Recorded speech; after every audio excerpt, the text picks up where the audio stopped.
हाँ जी सर, एक बार बताइए मेरी स्क्रीन विजिबल है?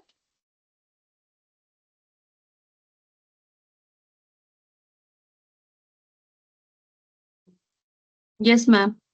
ओके ओके परफेक्ट, ठीक है। फिर हम स्टार्ट कर सकते हैं, ठीक है। So good evening everybody. तो आज हम शुरू करते हैं अपना नेक्स्ट टॉपिक। हम यूनिट 3 पे हैं।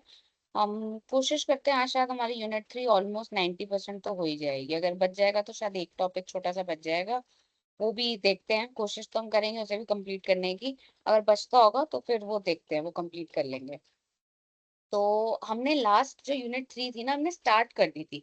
एक तो यूनिट 2 कंप्लीट किया था, और यूनिट 3 हमने ना बस स्टार्ट कर दी थी, बस बिगिन ही किया था। और उसका जो टॉपिक हमने किया था वो था मार्केट बास्केट एनालिसिस। हमने पूरा डिस्कस किया था मार्केट बास्केट एनालिसिस क्या होता है, इसमें इफ एंड देन लगता है, इसके टाइप्स किए थे हमने डिस्कस। फिर हमने इसमें और क्या डिस्कस किया था, इसके बेनिफिट्स।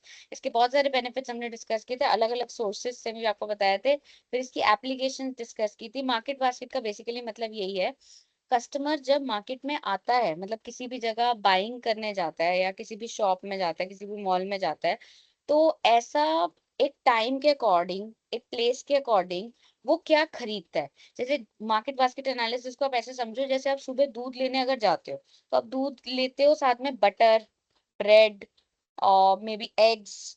मतलब ये नाश्ते वाली चीज है, क्योंकि ये आपके उस बास्केट का पार्ट होता है। तो मार्केट बास्केट एनालिसिस का मतलब यही है कि कभी भी अगर कोई कस्टमर मार्केट में आ रहा है, मॉल में आ रहा है, किसी दुकान में आ रहा है, तो क्या पोटेंसी है उस कस्टमर की कि वो जो चीज लेने आ रहा है उसके साथ वो और क्या क्या ले सकता है। जैसे अगर जस्ट इमेजिन करो, आप बेसन लेने गए हो, तो बेसन एक बहुत कॉमन एग्जांपल है इंडियन फैमिलीज में, कि बेसन के पकौड़े बनते हैं। तो इट्स वेरी कॉमन कि आप बेसन लेने जा रहे हो तो साथ में शायद आप केचप या चटनी भी खरीदो, क्योंकि पकोड़ों के साथ वो चाहिए होती है। अच्छा, आप शायद ब्रेड खरीदो। सो बास्केट एनालिसिस तो एक प्रिडिक्शन करना, इफ एंड देन का मतलब यही प्रिडिक्शन करना, कि जब आप कोई चीज खरीदते हो तो उसके साथ और क्या आप खरीद सकते हो। प्रिडिक्शन करना कि what all you else can purchase. तो जैसे हम जब शैम्पू खरीदते हैं, हम अपना हेयर केयर का अगर सामान खरीदने गए हैं, तो हम शैम्पू खरीदते हैं, कंडीशनर खरीदते हैं, हेयर ऑयल खरीदते हैं। मतलब ये सारी चीज, सीरम, आजकल सीरम्स आ गए हैं, मास्क आ गए हैं। तो एक बास्केट पूरी खरीदना, जैसे आप ब्राइडल का सामान लेने जाते हो, देयर इज वो एंटायर बास्केट। लोगों को समझ आता है कि अगर कोई ब्राइडल सामान लेने आया है तो वो लहंगा भी लेगा, मेकअप का भी सामान लेगा, ज्वेलरी भी लेगा। So that's a market basket analysis bridal वालों के लिए। सो वो यही चीज थी। तो हम इसके एप्लीकेशंस किया था, इसका बेनिफिट्स किया था। बहुत सारे सोर्सेज से मैंने आपको इसके पॉइंट्स दिए थे। मैंने कहा था बहुत अलग अलग पॉइंट्स है, अलग अलग सोर्सेज में है, तो आसान था ये टॉपिक। इवन इसको सर्विसेज वगैरह भी यूज करते हैं, जैसे मार्केट बास्केट एनालिसिस, ये तो हमने अभी सारे फिजिकल गुड्स के लिए पढ़ा। सर्विसेज में भी कैसे कर सकते हो, कि जैसे अगर आप ओटीटी पे कोई कंटेंट देखते हो, नेटफ्लिक्स वगैरह पे कोई कंटेंट देखते हो, तो like suppose you have seen Sherlock Holmes. अब Sherlock Holmes is a crime based series. तो अगर आपने क्राइम बेस्ड सीरीज एक देखी है, तो आप देखा करो, जैसे ही आप वो सीरीज खत्म करते हो ना, आपको रिकमेंड, खत्म भी नहीं करते, शायद आप देख रहे होते हो, तो उसके बाद ही जब आप दोबारा एक बार जाते हो देखने, तो वो आपको रिकमेंडेशन देना शुरू कर देता है, that because you have liked this, now you can also see this series. People who have seen this have also seen this. People who have bought this have also, और वो अपनी तरफ से ना वो सारा एनालिसिस आपको देने लग जाता है, ताकि आप उस चीज से मतलब अट्रैक्ट हो और आप वो चीज को करो। तो हमने मार्केट बास्केट एनालिसिस किया था। ये यूनिट 3 का फर्स्ट टॉपिक हमने लास्ट क्लास में किया था। अब हम जो शुरू कर रहे हैं, अब हम शुरू कर रहे हैं कस्टमर एनालिटिक्स। और इसी में कस्टमर लाइफ टाइम वैल्यू भी टॉपिक आएगा, जो यूनिट 4 का सबसे इम्पोर्टेंट टॉपिक है। एग्जाम में इसके आने की संभावनाएं भी बहुत ज्यादा होती हैं, कस्टमर लाइफ टाइम वैल्यू वाला जो टॉपिक है। तो हम अब कस्टमर एनालिटिक्स शुरू कर रहे हैं। तो व्हाट इज कस्टमर एनालिटिक्स, क्या होता है कस्टमर एनालिटिक्स? कस्टमर एनालिटिक्स बोलो या कस्टमर डेटा एनालिटिक्स बोलो, और डजेंट मैटर, एक ही बात है। ये एक सिस्टमैटिक एग्जामिनेशन है। मतलब you follow a system, you follow a process, you follow a deep understanding. किसके बारे में? Companies customer information. तो जो किसी भी कंपनी के कस्टमर्स हैं उनकी इंफॉर्मेशन का एक deep analysis, deep study, process study आप कह सकते हो। उनके बिहेवियर की प्रोसेस स्टडी आप कह सकते हो। और वो स्टडी आप क्यों करना चाहते हो? Because you have to identify, attract and retain. तो तीन चीजें आपका गोल होता है। जैसे सबसे पहले आइडेंटिफाई करो कौन अच्छे कस्टमर्स हैं, अट्रैक्ट करो और अपने पास मतलब जैसे ल्योर करो, अट्रैक्ट करो, मोटिवेट करो रिटेन करने के लिए, ताकि वो दूसरे किसी ब्रांड के पास ना जाए। मोस्ट प्रॉफिटेबल कस्टमर्स, तो देखो कस्टमर तो कोई भी हो सकता है। कोई आपसे 10 रुपए का सामान खरीद रहा है, कोई आपसे 1000 रुपए का सामान खरीद रहा है दोनों ही कस्टमर्स। बट देन आपको भी अपना कॉस्ट बेनिफिट एनालिसिस करना पड़ेगा कि रिटेन करने का ज्यादा फायदा किसको है। तो अगर 10 रुपए वाला कस्टमर आज आपके पास आया और वो कल चला भी जाता है, तो आपको इतना दुख नहीं लगेगा। क्यों? क्योंकि वो 10 रुपए की वैल्यू आपको वैल्यू एडिशन दे रहा था। बट अगर कोई 1000 रुपए वाला कस्टमर है और वो आपसे चला जाता है आपके कंपेटिटर के पास, तो आपको सीधा नेट लॉस 1000 का हुआ। सो आपको ज्यादा फर्क तभी पड़ता है जब कस्टमर का वैल्यू आपके लिए बहुत ज्यादा हो, हाई वैल्यू। तो इसीलिए यहाँ पे वो वैल्यू की बात करी जा रही है। सो कस्टमर एनालिटिक्स क्यों इंपॉर्टेंट है या क्यों मैटर करते हैं या हम इसे क्यों पढ़ रहे हैं?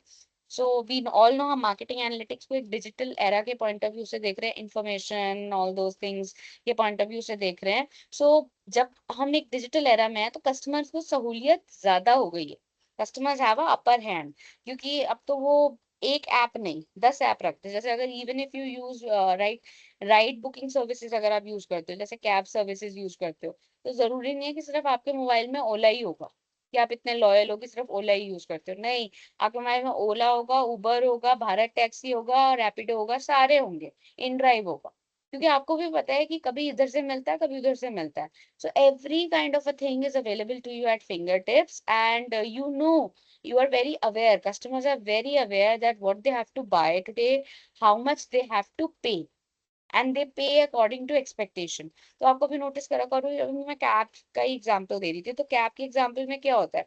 अगर आपको किसी एक पर्टिकुलर ऐप पे कैब ज्यादा महंगी लग रही होती है, तो आप वहां से नहीं लेते हो, क्योंकि आपको भी पता है कि नहीं, मेरा एक्सपेक्टेड फेयर 300 रुपये होना चाहिए, ये 500 मांग रहा है, तो मैं इसको नहीं दूंगा। So customers very much know what they want to buy and how much they want to pay for it. So इसलिए they can find the perfect products for their needs, therefore मतलब कस्टमर्स अब educated है, customers aware हैं, वो अपने लिए perfect products ढूंढ सकते हैं। मतलब अब वो जमाना चला गया कि हम कस्टमर्स को सिखाएं कि आप ये करो, आप डाबर लाल टूथपेस्ट यूज करो, या आप सनसिल्क का शैम्पू लगाओ, या पतंजलि बिस्किट्स खाओ। नहीं, वो जमाना नहीं है। Customers very much know what they want and why they want. इसीलिए ऑर्गेनाइजेशंस को कोशिश करनी चाहिए ताकि वो उन कस्टमर्स के लिए राइट प्रोडक्ट और राइट मार्केटिंग कर सके। तो अब chance is not on the customers कि वो गलत डिसीजन लेंगे, chance is on the marketers कि वो गलत डिसीजन ना लें। किस संदर्भ में? एक तो उनको सही प्रोडक्ट बेचें, सही प्रोडक्ट उन तक पहुंचाएं और उसकी सही मार्केटिंग करें, तभी आपका प्रोडक्ट एक्चुअली में बिक पाएगा, सक्सेस हो पाएगा। Otherwise it would be a big failure. So इसको समझने के ही कस्टमर एनालिटिक्स के टूल्स का, टेक्निक का यूज किया जाता है। सो गोल इसका यही है कि एक तरह से ऑर्गेनाइजेशन के लिए एक सिंगल एक्यूरेट ऑर्गेनाइजेशन का व्यू पॉइंट बनाया जाए, जिसमें सारा कस्टमर बेस का डेटा हो। तो हम ऑनलाइन ऑनलाइन की बात कर रहे हैं, तो ऑनलाइन फिर अगर सब कुछ ऑनलाइन है तो कंपनी को भी तो इस ऑनलाइन का फायदा लेना चाहिए ना। तो कंपनी को ऑनलाइन का फायदा कैसे होगा? कि जब उसके पास एक डेटाबेस रेडी होगा और उस डेटाबेस के अंदर जो इंफॉर्मेशन हो, एक तो वो एक ही डेटाबेस हो। हम लोग पता है इंडियंस कई बार फॉलो आउट क्यों करते हैं? बिकॉज हमारे पास ना मल्टीपल डेटाबेसेस होते हैं। और ये मैं तुम लोगों के लिए नहीं कह रही, इवन कॉलेज लेवल पे एज टीचर्स भी हमें कई बार प्रॉब्लम होती है that we have multiple databases. तो बच्चों के अटेंडेंस का एक डेटा है, बच्चों के एग्जाम्स के जो उन्होंने फॉर्म भरे हैं, लाइक एग्जामिनेशन फॉर्म में दे सेलेक्ट पेपर्स ना, उसका एक अलग डेटाबेस है। व्हाट इफ अगर एक ही डेटाबेस में सारा डिटेल हो, तो कोई प्रॉब्लम ही नहीं होगी कि ओवरलैप हो जाए या कुछ छूट जाए या कुछ मतलब कोई एरर हो जाए।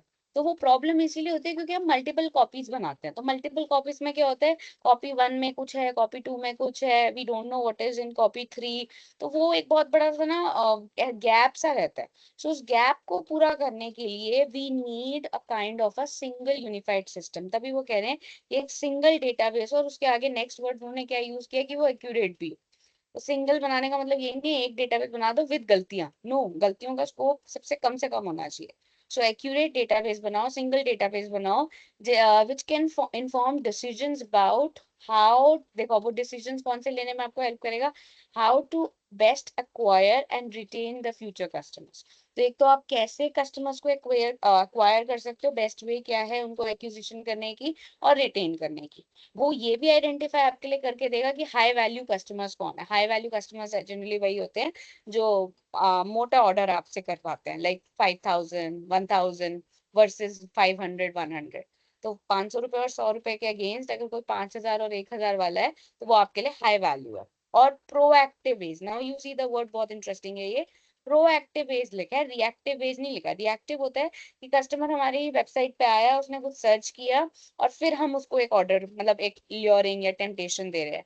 प्रोएक्टिवली करो कि कस्टमर आपके पास नहीं आया उससे पहले ही आप उसके पास पहुंच जाओ। तो अगर आप प्रोएक्टिवली उनके साथ इंटरेक्शन करोगे, प्रोएक्टिवली उनको इन्वॉल्व करोगे, so there are higher chances that the customers will like you rather than doing it the other way around. So that is what is यहाँ पे important. फिर organizations जो इस चीज को पूरा समझ लेती हैं, like customer habits क्या है, customer का lifestyle क्या है, pattern क्या है, फिर वो prediction कर सकती है। मतलब once you understand your customers the best, then you predict. जैसे माँ बाप के लिए बोला जाता है ना कि वो अपने बच्चों के बारे में सब जानते हैं, कि उन्हें पता होता है कि उनका बच्चा अगर ये नहीं कर रहा तो वो ये कर रहा होगा। मतलब they can predict their behavior. सो यहाँ पे भी ऑर्गेनाइजेशंस को माँ बाप का भूमिका में रखा गया है और कस्टमर्स को बच्चों की भूमिका में, कि जो ऑर्गेनाइजेशंस अपने बच्चों को, अपने कस्टमर्स को अच्छे से समझ जाएंगी, वो अपने कस्टमर्स का बिहेवियर प्रिडिक्ट कर सकते हैं, वो कस्टमर जर्नी को प्रिडिक्ट कर सकते हैं कि XYZ कस्टमर कौन से टाइम पे क्या ऑर्डर करने वाला है, क्यों ऑर्डर करने वाला है, उसको किस टाइम पे क्या क्रेविंग होने वाली है। Just imagine like that. So accurate analysis के लिए देखो, अगर आपको एक्यूरेट एनालिसिस करना है तो ये तो बट ऑब्वियस सी बात है कि आपको लार्ज अमाउंट ऑफ डेटा चाहिए, और इसकी के लिए आप डेटा एनालिसिस अच्छे से कर सकते हो। और अगर वही डेटा रॉन्ग होगा तो आपका सब कुछ, आप कह सकते हो everything will go haywire and unhelpful हो जाएगा वो आपके लिए सॉल्व, मतलब सारी चीजें। अब ये वर्क कैसे करता है, तो how is customer analytics actually. तो हमने अभी क्या पढ़ा, दो चीजें पढ़ी, मीनिंग पढ़ा और इसकी इंपॉर्टेंस को डिस्कस किया। अब हम पढ़ रहे हैं काम कैसे करता है। So how customer analytics work, customer analytics is manage, ये बहुत इंपॉर्टेंट है, इंटरडिसिप्लिनरी ग्रुप ऑफ लीडर्स। अब आप कहोगे इंटरडिसिप्लिनरी, आजकल वैसे एजुकेशन इज इंटरडिसिप्लिनरी, हम एजुकेशन के लिए एक वर्ड यूज करते हैं इंटरडिसिप्लिनरी, कि NEP की सारी पॉलिसीज के तहत सब इंटरडिसिप्लिनरी हो गए। इवन आप लोग अपने में भी देख सकते हो कि आप लोगों को जो सब्जेक्ट चॉइसेस एडिशनल पेपर के लिए मिली हैं, they have from big data, वो कंप्यूटर साइंसेस के पेपर है, बिग डेटा, आर्टिफिशियल इंटेलिजेंस। तो वो हार्ड कोर एक तरह से आप कह सकते हो science background, computer science background के पेपर्स हैं, एंड यू बीइंग मार्केटिंग या you being MBA students are still getting and privilege to study them. So interdisciplinary का यहाँ पे भी मतलब यही है दैट कस्टमर डेटाबेस को मैनेज करना is not only the task of marketers. ये सिर्फ मार्केटर्स का टास्क नहीं है। कस्टमर है तो कस्टमर जहाँ पे भी वर्ड आ जाता है वहाँ मार्केटर आ जाता है, बट सिर्फ मार्केटर्स की ये ड्यूटी नहीं है, मार्केटर्स का काम नहीं है।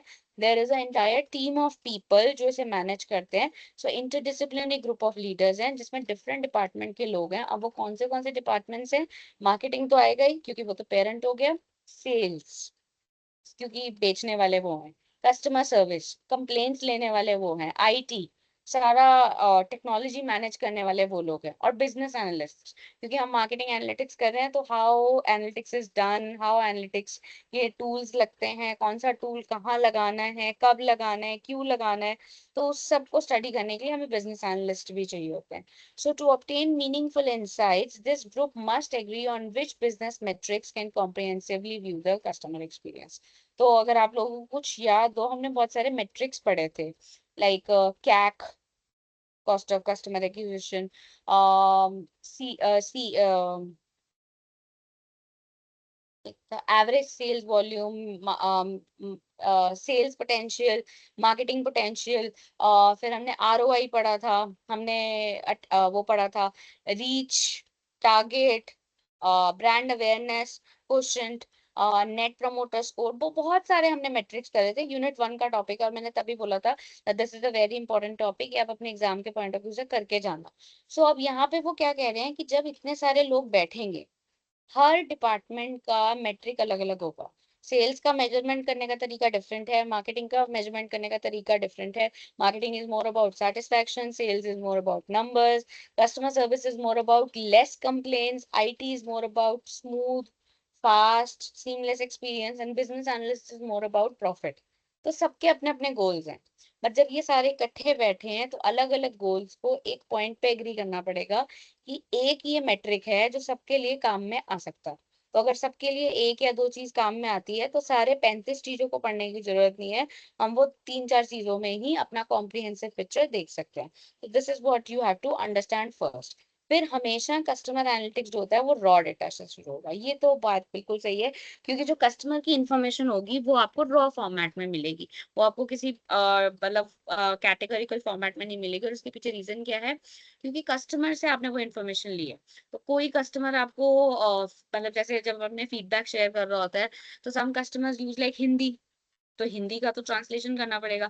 सम कस्टमर्स यूज इंग्लिश, अच्छा सम कस्टमर्स गो वेरी मतलब बिजनेस स्पेसिफिक की वो टर्म्स ही यूज कर लेते हैं, like balance sheet, profit and loss. और कई कस्टमर्स बिल्कुल रॉ लैंग्वेज में अपनी जरूरत अपनी नीड के हिसाब से बात करते हैं।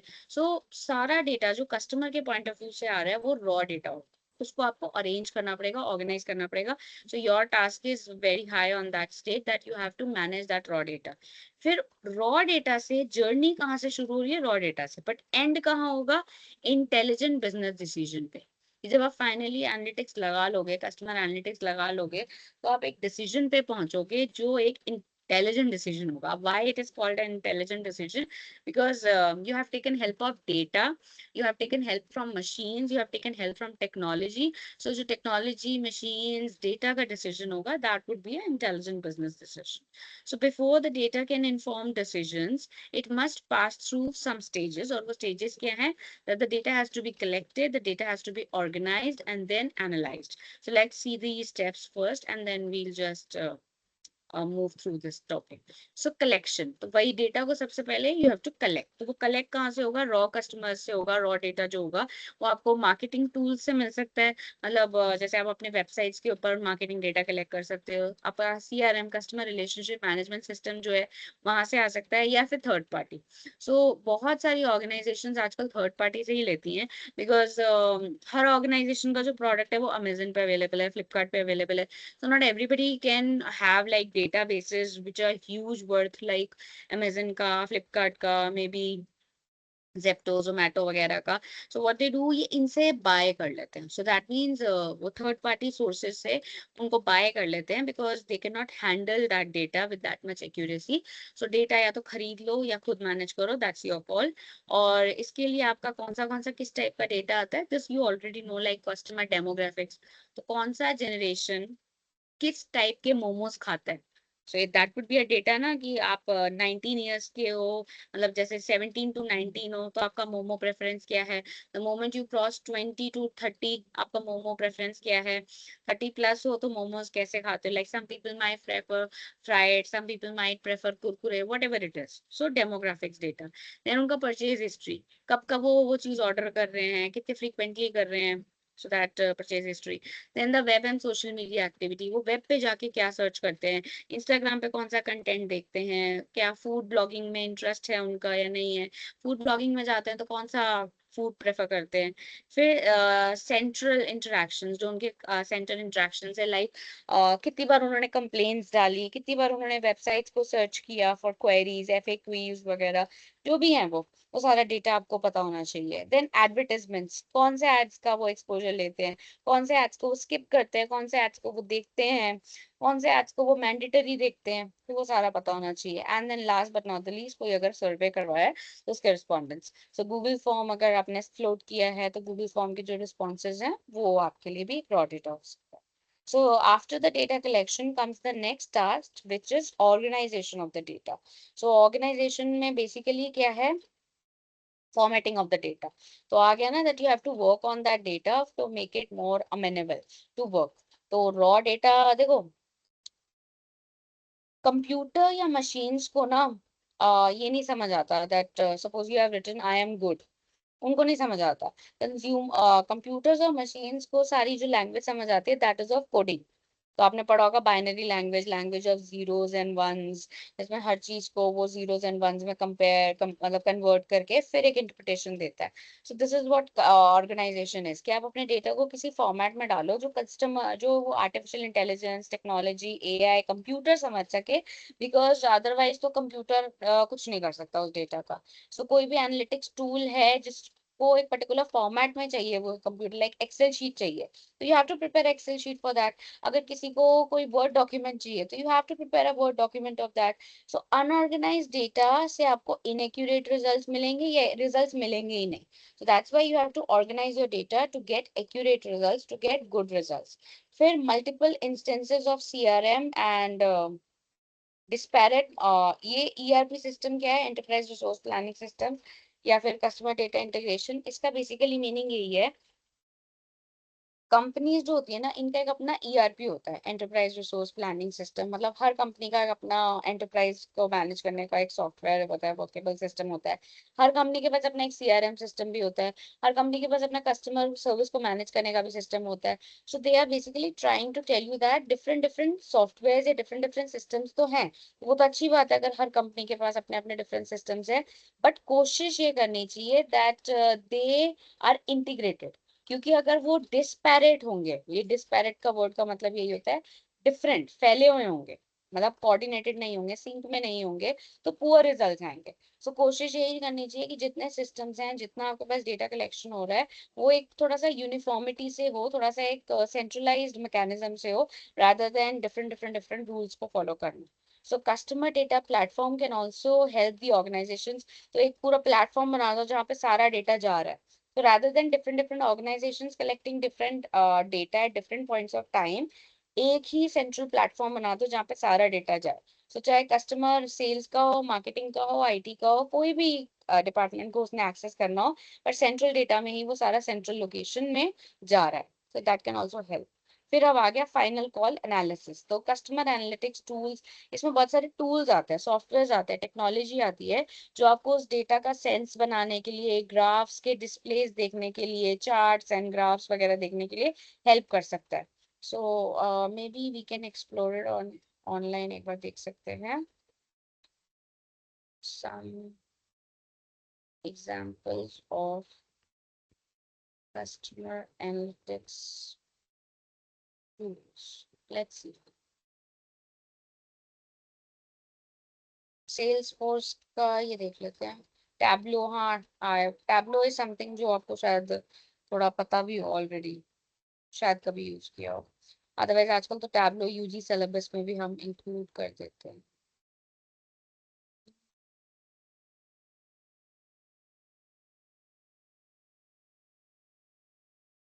टॉप कस्टमर एनालिटिक्स टूल्स, तो ये टूल्स है। So there is one tool called starter suite. ये स्मॉल सीआरएम बिजनेस के लिए टूल है।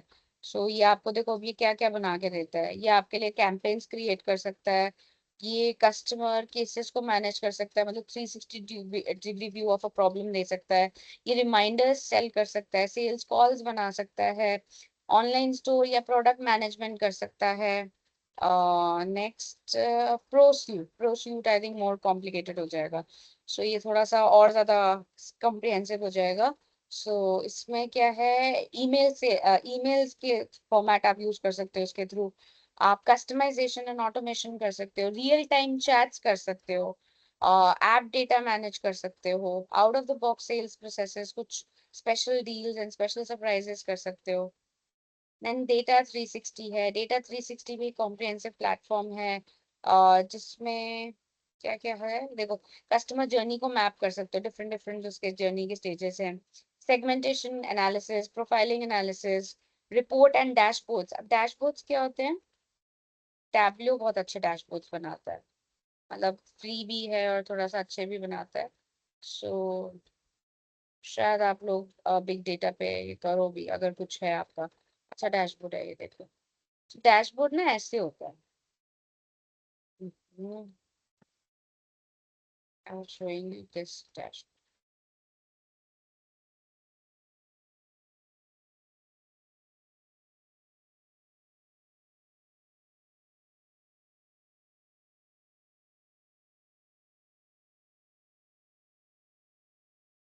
खोल ही लूँ क्या?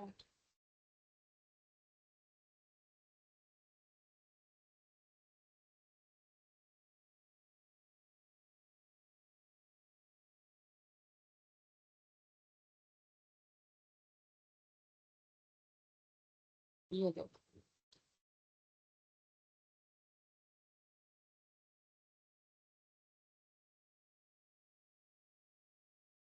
बोर्ड देखो पहले आता है।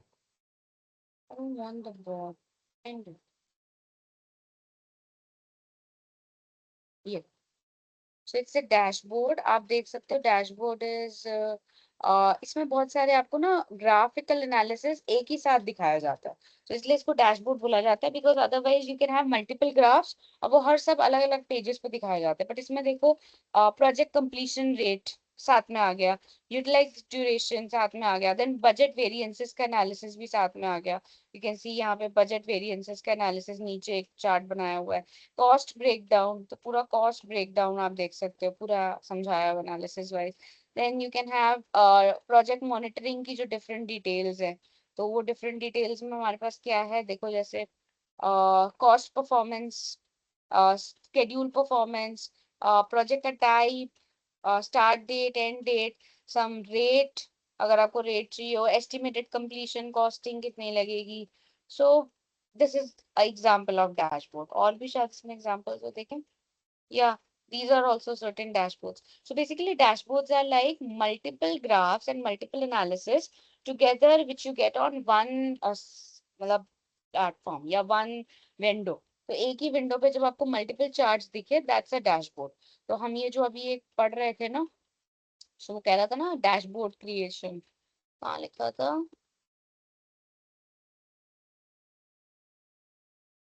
या reporting and dashboards, Salesforce customise reports बना सकता है, डैशबोर्ड बना सकता है, जिससे आप वो परफॉर्मेंस एकदम देख सकते हो।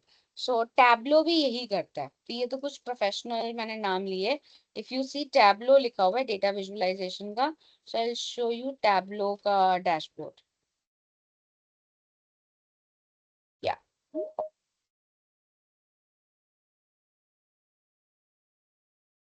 So you can see Tableau भी ऐसे ग्राफ्स बनाता है।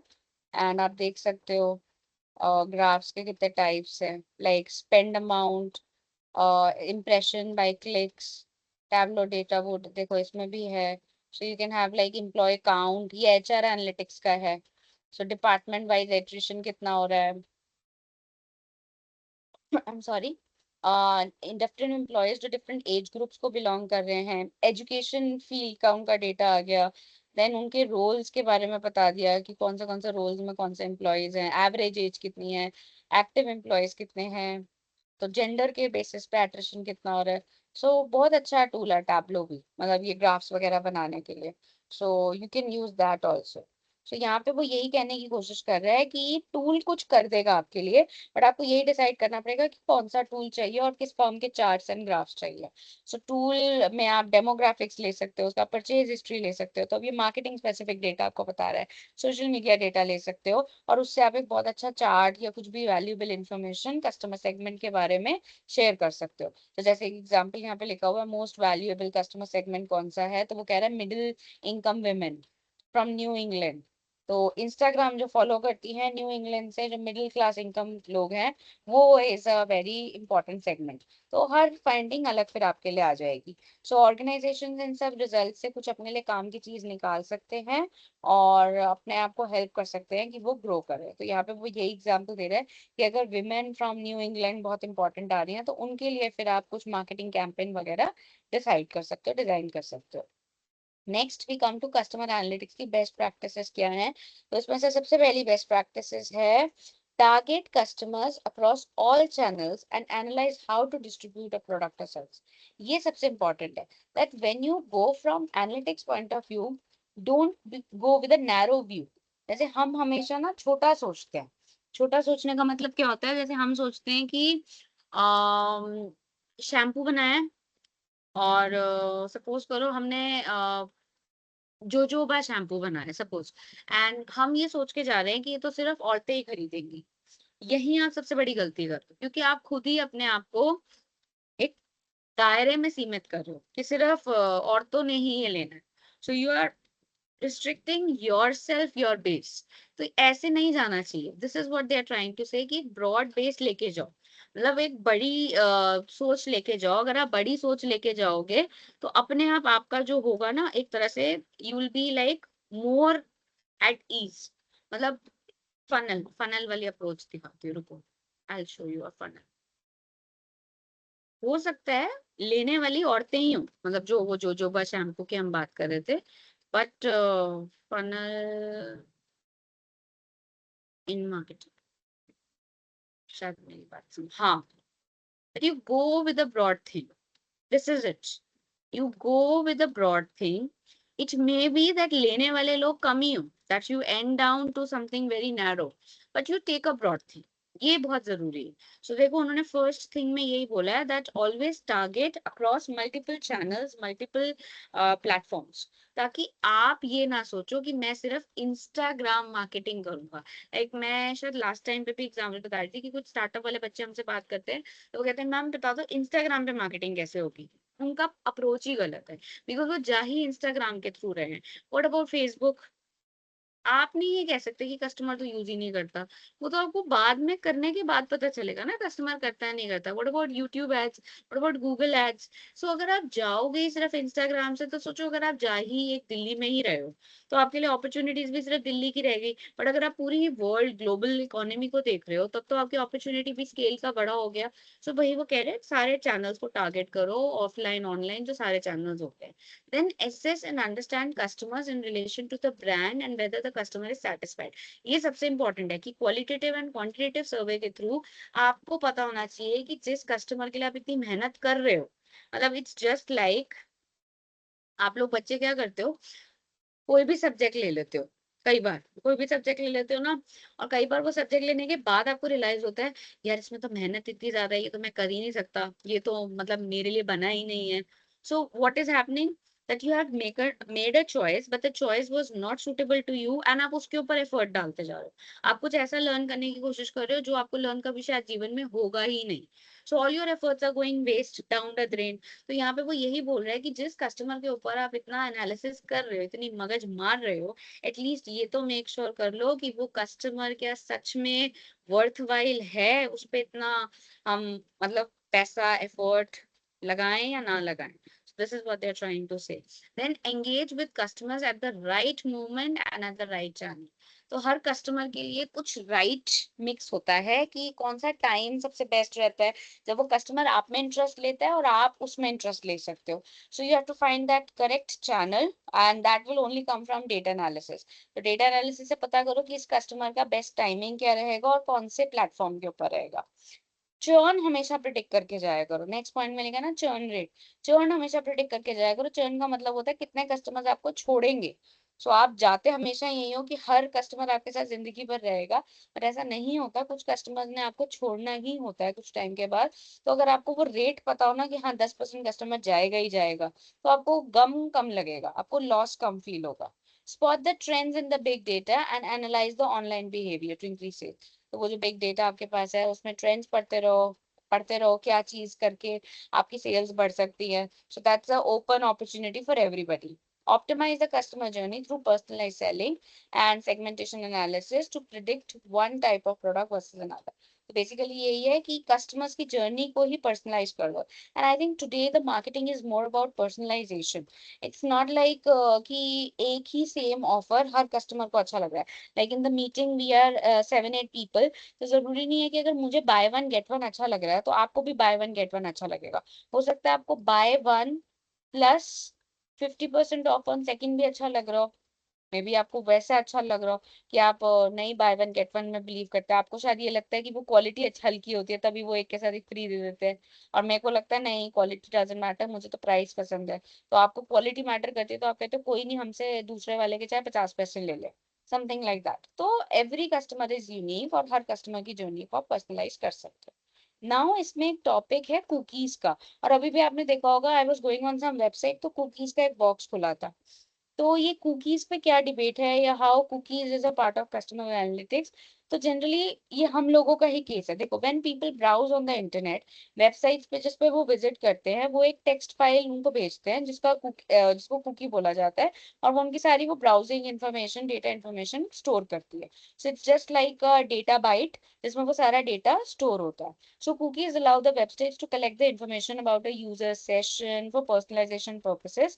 So हर cookie सेम भी नहीं होता। So it's just like एक डेटा ही है जो आप अपनी मर्जी से किसी वेबसाइट को दे रहे हो कि ठीक है, मेरा डेटा रख लो, मैं कब आया, क्यों आया, कौन सी वेबसाइट से आया, कौन से लॉगिन से साइन इन किया, अगर आप ऐसी डिटेल्स देना चाहते हो, so it's okay, you can do okay with the cookies. But then what happen, आगे आ जाओ, सारी कुकीज सेम नहीं होती ना। So there are different types of cookies. एक टाइप ऑफ कुकी है फर्स्ट पार्टी कुकीज। तो first type is first party cookies, जो जनरली उसी वेबसाइट की होती हैं जिससे आपको बेचा जाता है, और उसी वेबसाइट को इम्प्रूव करने के लिए होता है। मतलब जैसे आप उस वेबसाइट पे गए और वो फर्स्ट पार्टी कुकी है, तो वो आपका हर बिहेवियर को एनालाइज करके अपने वेबसाइट के एक्सपीरियंस को और बेटर बनाने की कोशिश में उस डेटा को यूज करेगा। Then we have another type of cookie जिसको हम बोलते हैं थर्ड पार्टी कुकीज। ये जनरली उन वेबसाइट से आती है जहाँ पे मतलब आप कह सकते हो कुछ controversy controversy in the sense, मतलब ये डायरेक्ट नहीं है। डायरेक्ट इन द सेंस, जैसे मैं ममाअर्थ की वेबसाइट पे गई और ममाअर्थ ने मेरा डेटा लिया, तो ठीक है, ममाअर्थ मेरा डेटा रखना चाहता है because Mamaearth wants to make my experience more seamless, more better. But then what if this data is collected by say Amazon, and Amazon can do anything with this data, और मैं Amazon पे जाके ढूंढ के आ रही हूँ, मैं ममा अर्थ ही ढूंढ रही हूँ। So now you see, it's not a first party cookie. Mamaearth नहीं हैंडल कर रहा मेरा डेटा कौन हैंडल कर रहा है? Amazon हैंडल कर रहा है। So this is the kind of a thing that I'm talking about, come from the websites other than the one that the person visits. तो थर्ड पार्टी कुकी कहाँ से आ रही है? अभी तो मैंने एक Amazon आपको एक नोन ब्रांड बताया है, बट कई बार there are certain unknown brands also. जैसे आप रैंडम कोई ब्लॉग्स पे जाते हो या रैंडम किसी वेबसाइट पे जाते हो जहाँ पे ममा प्रोडक्ट्स का रिव्यू है या कुछ भी, so that is also third party cookie. तो ये कंट्रोवर्शियल है बिकॉज जो लोग आपको इसका कुकी का डेटा यूज कर रहे हैं, अब वो उस डेटा को कैसे यूज करे, उस पे कोई रूल्स एंड रेगुलेशंस नहीं, उस पे कोई चेक्स एंड बैलेंस नहीं है।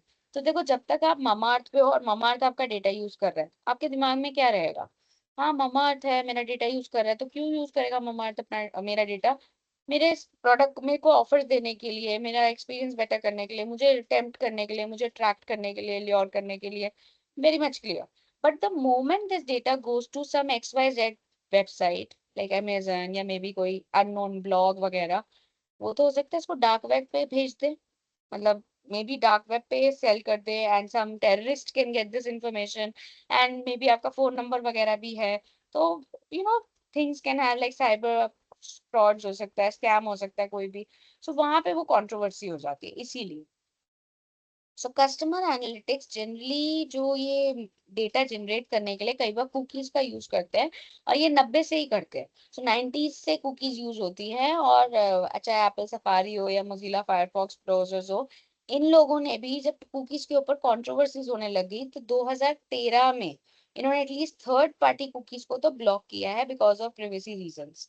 जबकि गूगल ने उनको अभी रखा हुआ है, बट गूगल भी चाहता यही है कि ये धीरे धीरे ब्लॉक हो जाए। मैं ये नहीं कहूंगी कि आज 2026 है कि हर थर्ड पार्टी कुकी ब्लॉक हो गई होगी, ऐसा I can not guarantee, because rules बनते ही तोड़ने के लिए।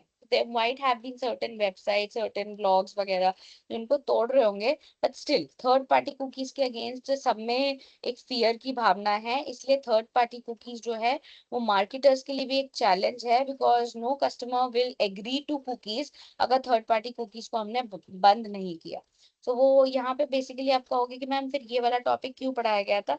ये टॉपिक आपको इसलिए पढ़ाया गया था क्योंकि मे बी जैसे आप केस स्टडी पढ़ो, या आप जनरल कोई कस्टमर एनालिटिक्स का एक जनरल क्वेश्चन भी तो आ सकता है ना। जरूरी नहीं है कस्टमर लाइफ टाइम वैल्यू है। सपोज फॉर एक जनरल क्वेश्चन आ जाता है that what do you understand by customer analytics, how customer analytics is challenging for the firms. तो चैलेंज में you can have this cookie वाला discussion. Cookies and third party cookies are a challenge, जो marketers को data collect करने से भी रोकेंगी, और उसका एनालिसिस और उसका इफेक्टिव यूज भी शायद नहीं हो पाएगा। सो ये उस पॉइंट ऑफ व्यू से हमने यहाँ पे इसको डिस्कस किया है। Now we are coming to customer life time value. उससे पहले बताओ, एनालिटिक्स का जितना पढ़ाया अभी तक, customer analytics specifically, make sense, समझ आया? You can use your reactions. So अभी हमने लेक्चर का फर्स्ट पार्ट कंप्लीट किया है। ओके, ओके, ठीक है, चलो दो चार को तो समझ आया ही है। अब नेक्स्ट पार्ट पे चलते हैं, और ये पार्ट इंटरेस्टिंग भी मैम, है। हाँ हाँ, बोलो बोलो, डाउट है किसी का? हाँ बताओ। मैम जैसे ये मार्केट एनालाइज करते हैं तो हम जस्ट ऑब्जर्वेशन के थ्रू करते हैं या टूल्स जो आपने बताया ना ना वो ना भी ना, यूज कर? ऑब्जर्वेशन होते थे जब टूल्स नहीं थे। मतलब आज तो हम्म। टूल्स हैं। तो आज तो ऑब्जर्वेशन, देखो ऑब्जर्वेशन, ये नहीं मैं कह रही कि ह्यूमन ऑब्जर्वेशन बिल्कुल नल एंड वॉइड हो गई। ऑब्जर्वेशन अभी भी इम्पोर्टेंट है, बट बिकॉज टूल्स आ गए हैं तो हम टूल्स के सहारे के बाद ऑब्जर्वेशंस निकालते हैं। So tools are useful for those who are not liking those numbers or those who are not good in numbers. हाँ, मतलब टूल्स उनके लिए सब कुछ कैलकुलेट करके देगा, एंड उनका काम हम्म। सारा आसान हो गया। और टूल्स की जरूरत इसलिए भी है बिकॉज अब डेटा बहुत ज्यादा हो गया। सो पहले होता था ना, लाइक डेटा भी मैनेजेबल होता था। तो अगर मुझे 100 लोगों की एक्सेल शीट बनानी है, I can do that. But अगर मुझे 1000 लोगों पे काम करना है, तो मैं भी सोचूंगी यार इतना सारा डेटा एक्सेल पे हैंडल करूंगी, इससे बेटर तो है कोई टूल आ जाए जिसमें मैं एक बार एक्सेल शीट बस डालूं और सारे ग्राफ्स अपने आप बन जाए। तो एक्सेल शीट में आपको पता है ना, graph manually drag and drop वगैरह करने पड़ते हैं। तो Yes, just the yes, moment ma'am. Click करके जैसे ग्राफ बन जाए। So people will also want handy things। तो जैसे जैसे डेटा इंक्रीज कर, और हम तो 1000 की बात कर रहे हैं, बट एक्चुअल मार्केट में तो डेटा लाखों का, करोड़ों का होता है। So it's not even 1000। तो मैम मार्केट स्टूडेंट्स को भी थोड़ा ये सब करना पड़ेगा, मतलब टेक्निकल में जाना पड़ेगा to analyse the market. Marketing मतलब अगर जॉब में जाना है तो, हाँ, मतलब अगर हाँ देखें। हाँ, मतलब इट्स नॉट कि बिना उसके जॉब नहीं मिलेगी। प्लस पॉइंट यही है कि आज की मार्केट के हिसाब से अगर आप ये चीजें सीख लेते हो तो आपका सीवी वो बोलेगा कि हाँ आपको ये आता है। जैसे आपने कोई कोर्स किया है या कोई सर्टिफिकेट प्रोग्राम किया है, तो आपको आता है। तो देयर आर टू कैंडिडेट्स, एक है सिंपल मार्केटिंग एमबीए कर कर आया है, एक है marketing MBA with certain certifications. तो जैसे आप हम्म। ना नोटिस करना, इंडीड वगैरह पे भी मैंने ये नोटिस किया है अभी रिसेंट में। कई जॉब्स के लिए ना, एचआर जॉब्स के लिए, जैसे वो कहते हैं HR certification required from so and so body. तो ऐसा नहीं है कि अगर आपने नहीं किया तो आपको एचआर की जॉब नहीं मिलेगी। अगेन वो डिफरेंस आपकी एक तो जॉब के स्ट्रक्चर पे आ जाएगा, सैलरी पे आ जाएगा, काइंड ऑफ कंपनी पे आ जाएगा। So the more advanced you are in your field of knowledge, the more chances of better job improves basically। Okay ma'am, thank you. ठीक है, तो ऐसा नहीं है मिलेगी नहीं, मिल तो जाएगी, बट वही है, थोड़ा सा उसमें फिर कॉम्प्रोमाइज होगा। So now customer life time value, जिसको हम सीएलवी बोलते हैं, और ये क्या है, क्यों है इम्पोर्टेंट, क्या है इसके टाइप्स, क्या है। तो बहुत इम्पोर्टेंट टॉपिक है, और ये बहुत ये देखो, ये शुरू भी एक बहुत सिंपल लाइन से हो रहा है, जो मार्केटिंग में हमेशा बोलते हैं कि एक अच्छे कस्टमर को रखना ज्यादा आसान है देन एक नए कस्टमर को लेकर आना। तो अगर आपका कोई पुराना कस्टमर है, उसको खुश रखो ताकि वो आपके साथ जुड़ा रहे, वर्सेस किसी नए को बिल्कुल नए तरीके से जोड़ना इज अ चैलेंज। तो इसी कॉन्सेप्ट के ऊपर ये सीएलवी का कॉन्सेप्ट होता है। तो कस्टमर लाइफ टाइम वैल्यू क्या कहता है? इट्स अ मेट्रिक, ये भी एक मार्केटिंग मेट्रिक्स ही है, मार्केटिंग एनालिटिक्स का मेट्रिक्स है, जो इंडिकेट करता है टोटल रेवेन्यू, टोटल पैसा जो एक बिजनेस किसी भी कस्टमर से एक्सपेक्ट कर सकता है, रीजनेबली एक्सपेक्ट कर सकता है एक सिंगल कस्टमर अकाउंट से through out the relationship with the business. तो अगर आप इमेजिन कर रहे हो कि वो कस्टमर आपके पास 10 साल रहेगा, और वो 10 साल में सपोज हर साल कितनी ट्रांजेक्शन्स करता है और हर ट्रांजेक्शन का कितना अमाउंट आता है, तो उसका एक अक्यूमुलेट करके, एस्टिमेटेड अक्यूमुलेट करके, that will give you your CLV. तो मैं एक एग्जांपल से पहले समझाती हूँ, फिर मैं आगे की चीजें पढ़ती हूँ। सो जैसे एग्जांपल लो कि देर इज वन कस्टमर जो हमारे से 1 ईयर के अंदर, सपोज करो 5 ऑर्डर्स प्लेस करता है। ठीक है, सो 1 ईयर में वो 5 ऑर्डर्स लेकर आता है, and every order is approximately 2000 rupees. ठीक है, सो एक साल में अगर वो 5 ऑर्डर्स कर रहा है, सो 2000 × 5, तो इसका मतलब हर साल, एवरी ईयर, वो आपको कितने रुपए दे रहा है? 10,000 रुपए दे रहा है। तो हर साल का 10,000 आपको उससे मिलेगा अगर वो इसी पैटर्न से बाय करता है। It would B 1000 plus minus, कुछ मार्जिन ऑफ एरर हो सकता है, बट एटलीस्ट 10 ही है ना। अब ठीक है, आई थिंक एक जीरो मैंने एक्स्ट्रा लगा दिया था, 10,000 रुपए, ठीक है। सो अब 10,000 रुपए इज फॉर 1 ईयर। अब आप इमेजिन कर रहे हो कि ये कस्टमर आपके साथ लाइफ टाइम रहेगा। अब लाइफ टाइम का भी ना हमें यहाँ पे एक डेफिनेशन तो डालना पड़ेगा, क्योंकि लाइफ टाइम का तो मतलब हो गया उम्र। अब उम्र तो कुछ भी हो सकती है, तो जैसे सपोज करो कस्टमर इज ऑफ 40 ईयर्स, तो हम इमेजिन करते हैं ठीक है, उसकी एवरेज एज या रिटायरमेंट एज तक ले लेते हैं, 65 तक ले लेते हैं या 70 तक ले लेते हैं, कि एवरेज ईयर 70 ईयर्स होता है। सो 40 में वो आपका कस्टमर बना, 70 साल तक आप उसको इमेजिन करो कि वो आपका कस्टमर रहेगा, 30 ईयर्स, तो 10,000 मल्टीप्लाई बाय 30, जो फिगर अब आई है final, that will give you your CL। So this is how CLVs are calculated. तो ये सब एस्टिमेट पे चलता है। अभी कुछ आपको मिल नहीं गया, आपको वो पूरे 30,000 वगैरह कुछ मिल नहीं गए हैं, या 3 लाख आपको मिल नहीं गए हैं, but this is something an estimate. वो एंटर दबा दिया तो वो जो नीचे आ रहा है उसको छोड़ दो। बट या यू जस्ट अंडरस्टैंड कि हाँ, ये 3 लाख रुपए आप इस कस्टमर से अपनी जर्नी के दौरान कमा सकते हो। This is what you will get a benefit out of this customer through out the journey. तो वो आपके लिए एक आपकी कमाई है। So it's a metric that considers customers' revenue value and compares that to the predicted lifespan of the हाँ, मतलब आप कस्टमर का लाइफ स्पैन भी प्रिडिक्ट कर रहे हो, और एक एवरेज वैल्यू को भी लेके चल रहे हो, और उसी अंदाजे से आप देख रहे हो कि ये कस्टमर का वर्थ कितना है आपके लिए। मतलब अगर आप इस कस्टमर को अपने साथ जिंदगी भर रखते हो, एक लाइफ टाइम के लिए रखते हो, तो आपको ये कस्टमर कितना प्रॉफिट दे सकता है, कितना बेनिफिट दे सकता है। तो ये 3 लाख तक का बेनिफिट दे सकता है। हो सकता है कोई कस्टमर हो जो 30 लाख तक का दे, तो फिर वो आपके लिए ज्यादा वैल्यूएबल हो जाएगा, और ये वाला आपके लिए थोड़ा सा कम वैल्यूएबल हो जाएगा। सो एक तो ये हो गया। अब this metric considers customers revenue, ये तो हो गया ये वाली बात। Customer life time value is something that customer support and success teams can directly influence the customers journey. अब वो कैसे डायरेक्टली कस्टमर जर्नी इन्फ्लुएंस होगी, वही वाली बात है ना, पैसे की बात है। सो एक आपको 3 लाख रुपए दिखता हुआ दिख रहा है, एक आपको 30 लाख रुपए दिखता हुआ दिख रहा है। सो कॉमन सेंस तो यही कहता है ना, ज्यादा ऑफर्स, ज्यादा रिवार्ड्स, ज्यादा पैम्परिंग, ज्यादा इंपॉर्टेंस देना 30 लाख वाले को जरूरी है, क्योंकि 3 लाख वाला तो छोटा है उसके सामने। सो वही वो आपकी परसेप्शन बन गई दैट वो कस्टमर इंपॉर्टेंट है। तो जैसे ही वो आपके लिए इंपॉर्टेंट हो जाएगा, उसके ऑफर्स, उसकी बाइंग पैटर्न, उसकी हिस्ट्री, उसका परचेज बिहेवियर, उसका मार्केट बास्केट एनालिसिस, उसका सब कुछ आपके लिए इंपॉर्टेंट बन जाएगा। So this is what they are trying to say, कि आप इंपॉर्टेंस जर्नी कर सकते हो। लॉन्गर कोई कस्टमर आपके परचेज करना चाहता है प्रोडक्ट्स, उसी की लाइफ टाइम वैल्यू ज्यादा होगी। सो जितना लंबा वो कस्टमर रुकेगा, आपका फायदा उतना ही ज्यादा है। अब इसके फायदे क्या हैं? सो आई थिंक इसके फायदे ना ऐसे पॉइंटर्स के बाद ना उसमें भी डिस्कस्ड है। या पहला फायदा क्या है? Increasing the CLV can increase revenue over time. Obviously अगर आप CLV में रेवेन्यूज का ही कैलकुलेशन कर रहे हो, कस्टमर कितना रेवेन्यू आपके लिए लेकर आ रहा है, तो CLV कैलकुलेट करो, और जितना ज्यादा CLV बढ़ेगा उतना ज्यादा आपका रेवेन्यू बढ़ेगा। So longer the customer cycle is, the more the customer will bring revenue for the firm. So longer revenues, longer cycles, so that's why that's beneficial for a business. Therefore CLV को track करते रहना और बढ़ाते रहना, that you have to always increase it, should be your target, because जितना ज्यादा CLV होगी उतना ज्यादा आपको रेवेन्यू मिलेगा। सो जो स्पेसिफिक कस्टमर्स रेवेन्यू लेकर आ रहे हैं, या मोस्ट रेवेन्यू लेकर आ रहे हैं, सी the word most of the revenue, जो आपको मैक्सिमम रेवेन्यू लेकर आ रहे हैं, उनको अच्छे से ट्रैक करो, क्योंकि उनसे ही आपको मैक्सिमम बेनिफिट, मैक्सिमम फायदा मिलेगा। मतलब वो सेगमेंट आपके लिए सबसे इंपॉर्टेंट ऑडियंस बन के उभरेगा। और अगर आप उनका सब कुछ निकाल लोगे, तो फिर आपको उनकी कोशिश क्या करनी चाहिए, that they keep on buying repeat behavior, they do cross selling and upselling। cross selling and upselling क्या होता है?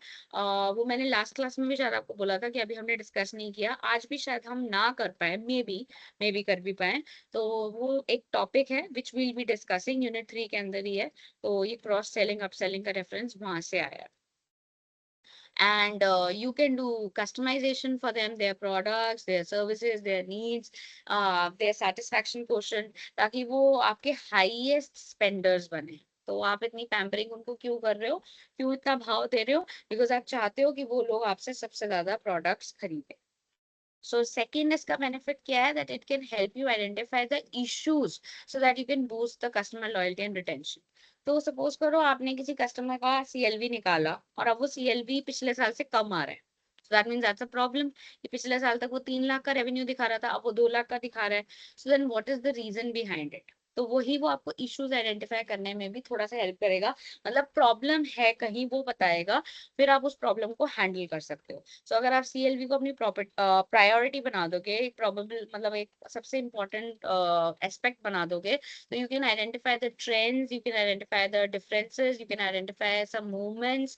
अपने कॉम्पेटिटर की वजह से भी आप, कई बार हो सकता है कि कई बार आपकी वजह से गलती नहीं है और आपके कंपेटिटर ने कुछ इतना अच्छा ऑफर बना दिया है दैट कस्टमर्स उसे मना ही नहीं कर पा रहे हैं। So all those kind of things you can track and you can try to understand कि ये बिहेवियर पैटर्न क्यों चेंज आ रहा है। एंड उस एनालिसिस के साथ आप अपने डिसीजंस लेके अपनी मार्केटिंग स्ट्रेटजी इंप्रूव कर सकते हो। सो सपोज यहाँ पे एक एग्जांपल भी दिया हुआ है, से आपका सीएलवी लो है, सो आप आप एक लॉयल्टी प्रोग्राम शुरू कर सकते हो, like buy back programmes, loyalty programmes होते हैं ना, जिसमें आप पुराने कस्टमर्स को दोबारा जोड़ते हो, स्टार्टिंग में कुछ डिस्काउंट्स देते हो, ऑफर्स देते हो, और ये सारी चीजें आप इसलिए कर रहे हो ताकि वो कस्टमर आपके पास लंबे टाइम तक रुक जाए, something like that. Next, it helps you target your ideal customers. तो जो सबसे बेस्ट सेगमेंट आपके लिए है, जो सबसे इजी सेगमेंट है आइडेंटिफाई करना। तो देखो, हम लोग सेगमेंटेशन एनालिसिस कर चुके हैं, मार्केट सेगमेंटेशन एनालिसिस हमने पढ़ा था। तो मार्केट सेगमेंटेशन एनालिसिस में हमने देखा था ना, हर सेगमेंट क्रैक करना भी आसान नहीं होगा। इट्स नॉट लाइक आपको हर सेगमेंट ही बहुत ज्यादा प्रॉफिट दे रहा होगा, या जैसे आपका प्रोडक्ट ही अगर किड्स प्रोडक्ट है, तो देन ऑब्वियसली आपको वो फायदा फीमेल्स और मेल से नहीं मिल पाएगा, बच्चों से ज्यादा मिलेगा। But then the point is that कि आपको आइडेंटिफिकेशन तो पता होनी चाहिए ना, कि एटलीस्ट किड्स आपके लिए इंपॉर्टेंट है। जब तक इस चीज का पता ही नहीं होगा, मालूमात ही नहीं होगी कि हाँ किड्स मेरे सबसे प्रायोर सेगमेंट है, तब तक आप उनके लिए क्या पॉलिसी बनाओगे। सो यहाँ पे वो यही कहने की कोशिश कर रहा है दैट अगर आप सीएलवी को अच्छे से समझ जाओगे, तो कई बार अपने आइडियल कस्टमर तक पहुंचना, जर्नी आसान हो जाती है। सो आप अपने बेसिस पे प्रॉफिटेबिलिटी किस पे ज्यादा आ रही है, किसका नीड्स एंड प्रेफरेंसेस आप मीट कर रहे हो, किसके बिहेवियर को आप अच्छे से समझ पा रहे हो, उन सारे बेसिस पे आप एक डिसीजन ले सकते हो। So when you know the life time value of a customer, you also know how much, ये बार बार जैसे मैं बता रही हूँ, कोई 50 रुपए खर्च कर रहा है, कोई 500, कोई 5,000, तो आपको भी पता है प्रॉफिटेबल कौन है, तो किस पे ज्यादा नॉलेज खर्च करनी है, किस पे ज्यादा मगज मारनी है, किस पे ज्यादा अट्रैक्शन एंड रिटेंशन करनी है। तो ये तो बच्चे बच्चे को पता है कि 5,000 वाले पे ज्यादा करो, क्योंकि 50 और 100 वाले का नुकसान अगर हो भी जाएगा तो उसका इतना इम्पैक्ट नहीं पड़ेगा। Next, increasing CLV can also reduce the cap. तो कस्टमर एक्विजिशन कॉस्ट जो होती है वो भी रिड्यूस हो जाएगी।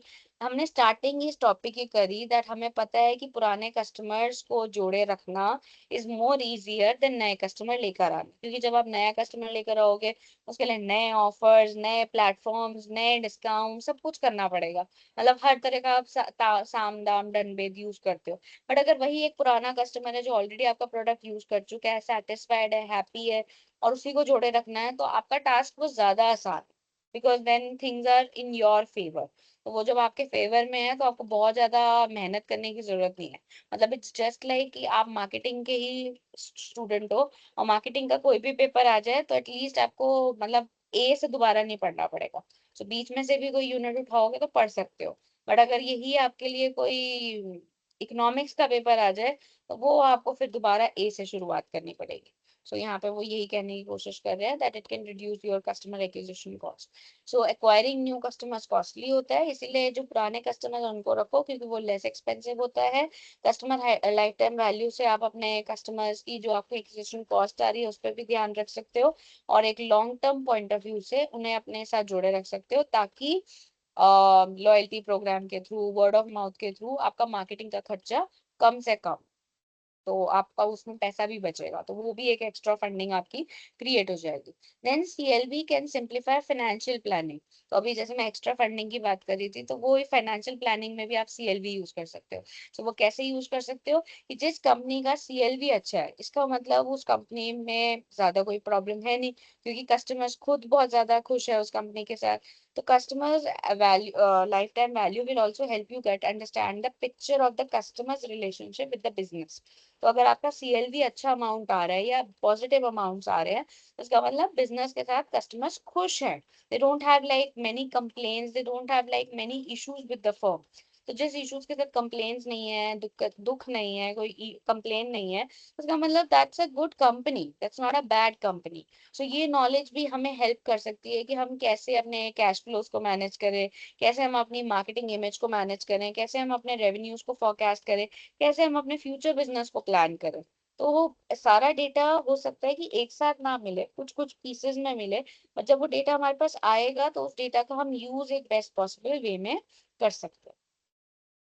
And last but not the least, CLV can show you how to improve your products and services. तो आप अपने products and services को कैसे improve कर सकते हो?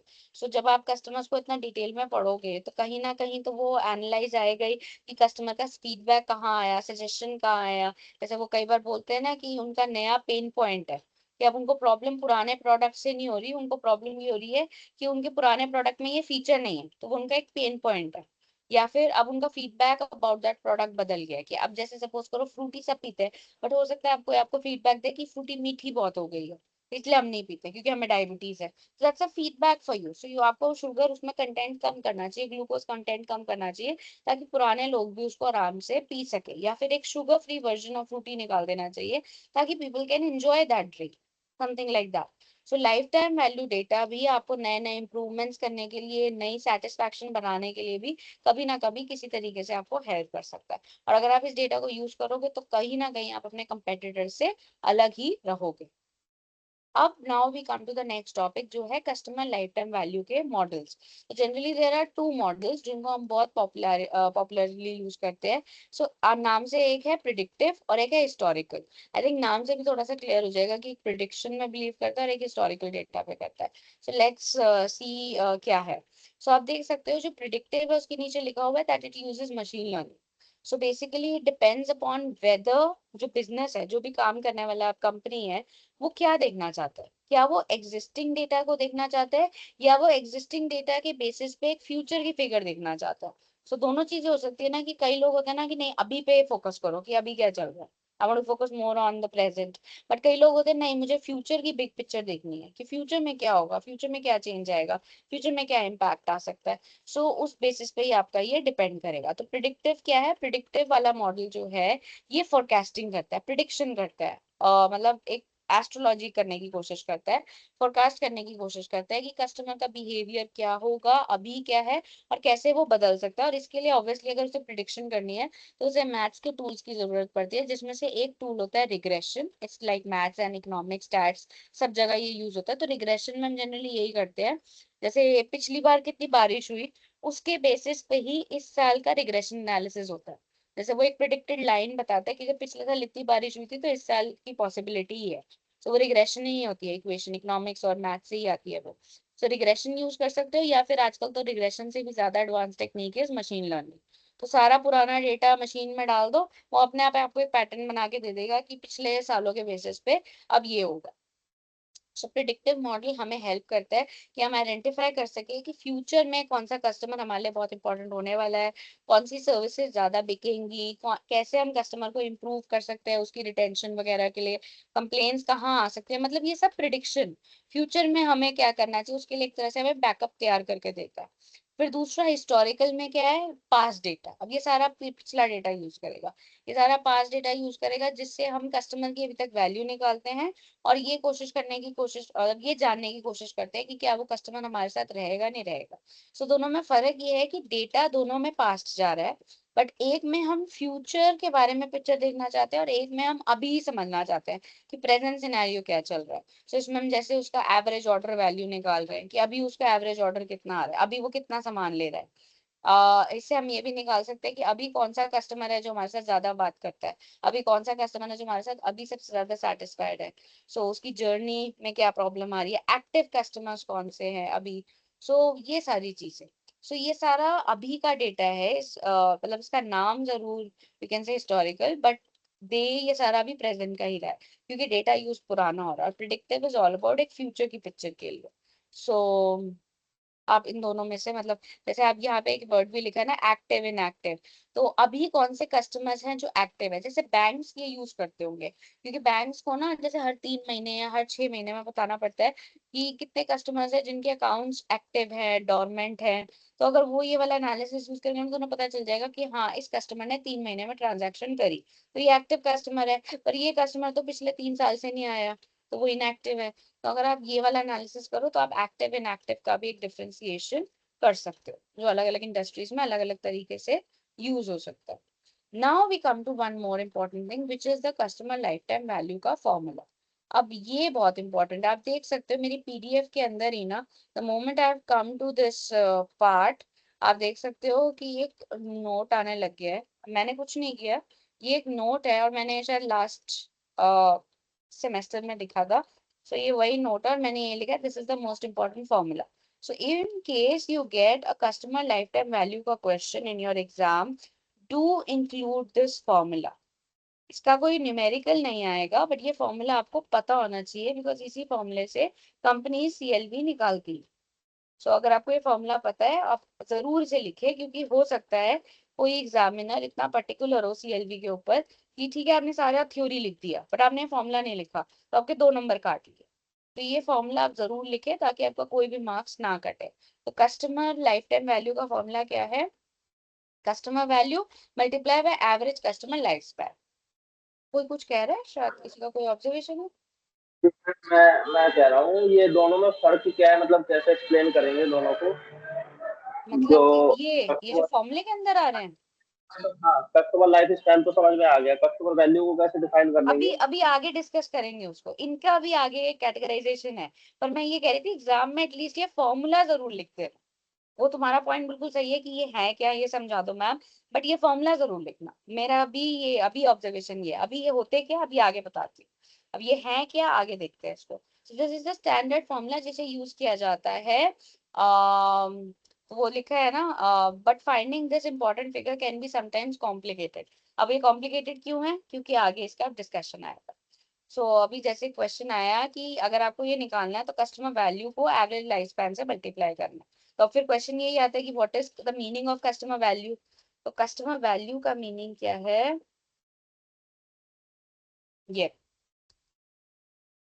कस्टमर वैल्यू का मीनिंग है एवरेज परचेज वैल्यू, जो कस्टमर एक एवरेज परचेज कर रहा है, multiply by average number of purchases. तो अगर आपको कस्टमर वैल्यू निकालनी है तो कस्टमर वैल्यू कैसे निकलती है कि जैसे आप अभी जो मैंने एग्जांपल दिया था, आई गो टू नोट्स, शायद ना नोट्स में ज्यादा बेटर, क्योंकि वो गूगल पे मैंने लिखा था ना ये।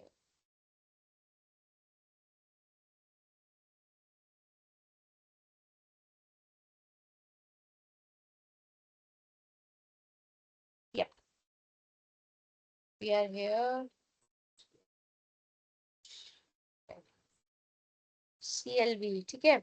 सो हम लेते हैं सीएलवी और हम लेते हैं, सो हम क्या निकाल रहे हैं? हम कस्टमर वैल्यू निकाल रहे हैं। कस्टमर वैल्यू कैसे निकलती है?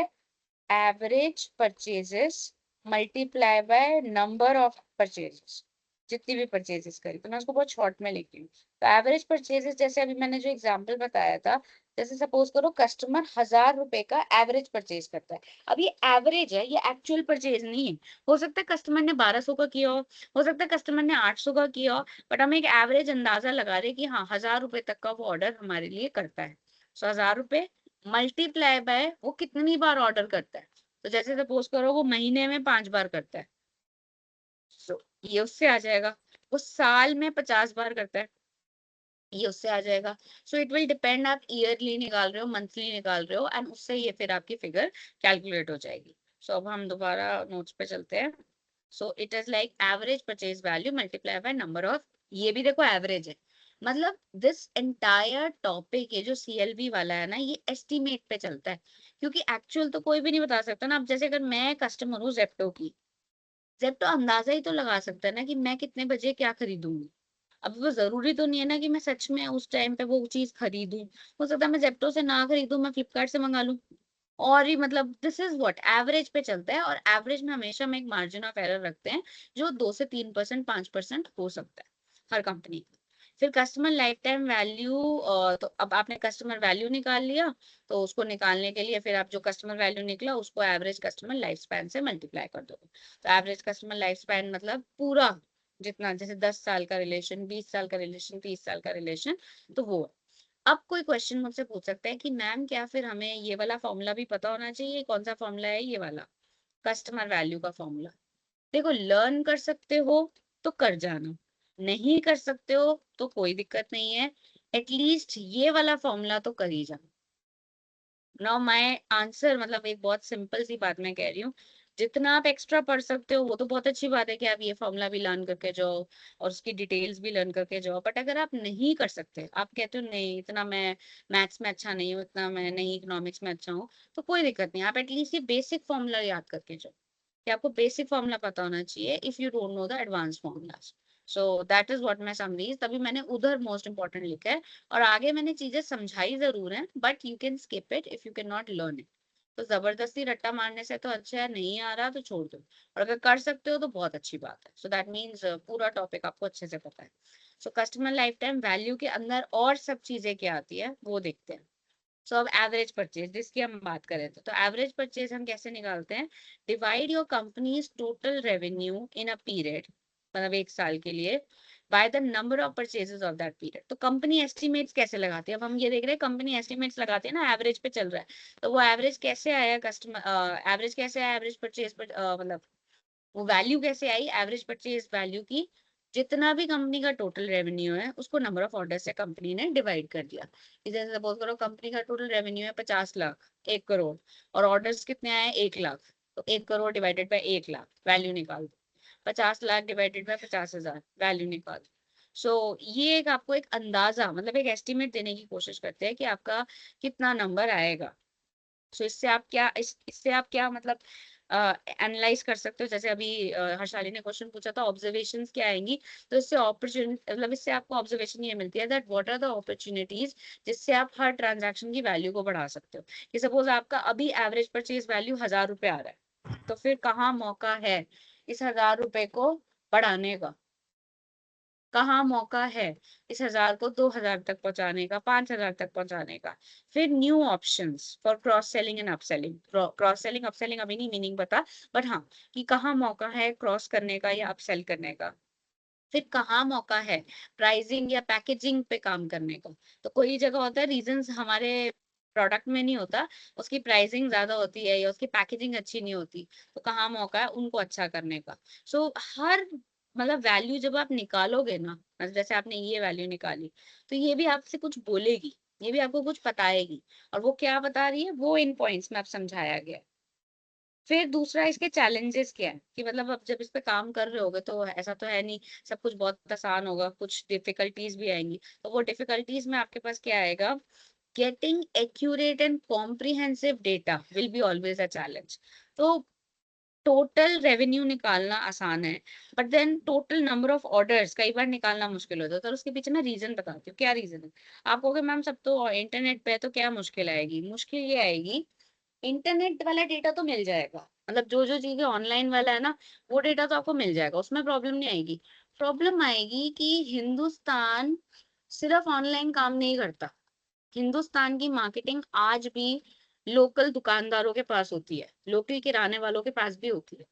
अब क्या आपका नेटवर्क इतना अच्छा है कि आप हर किराने वाले के total number of revenue, total orders collect कर पाओगे?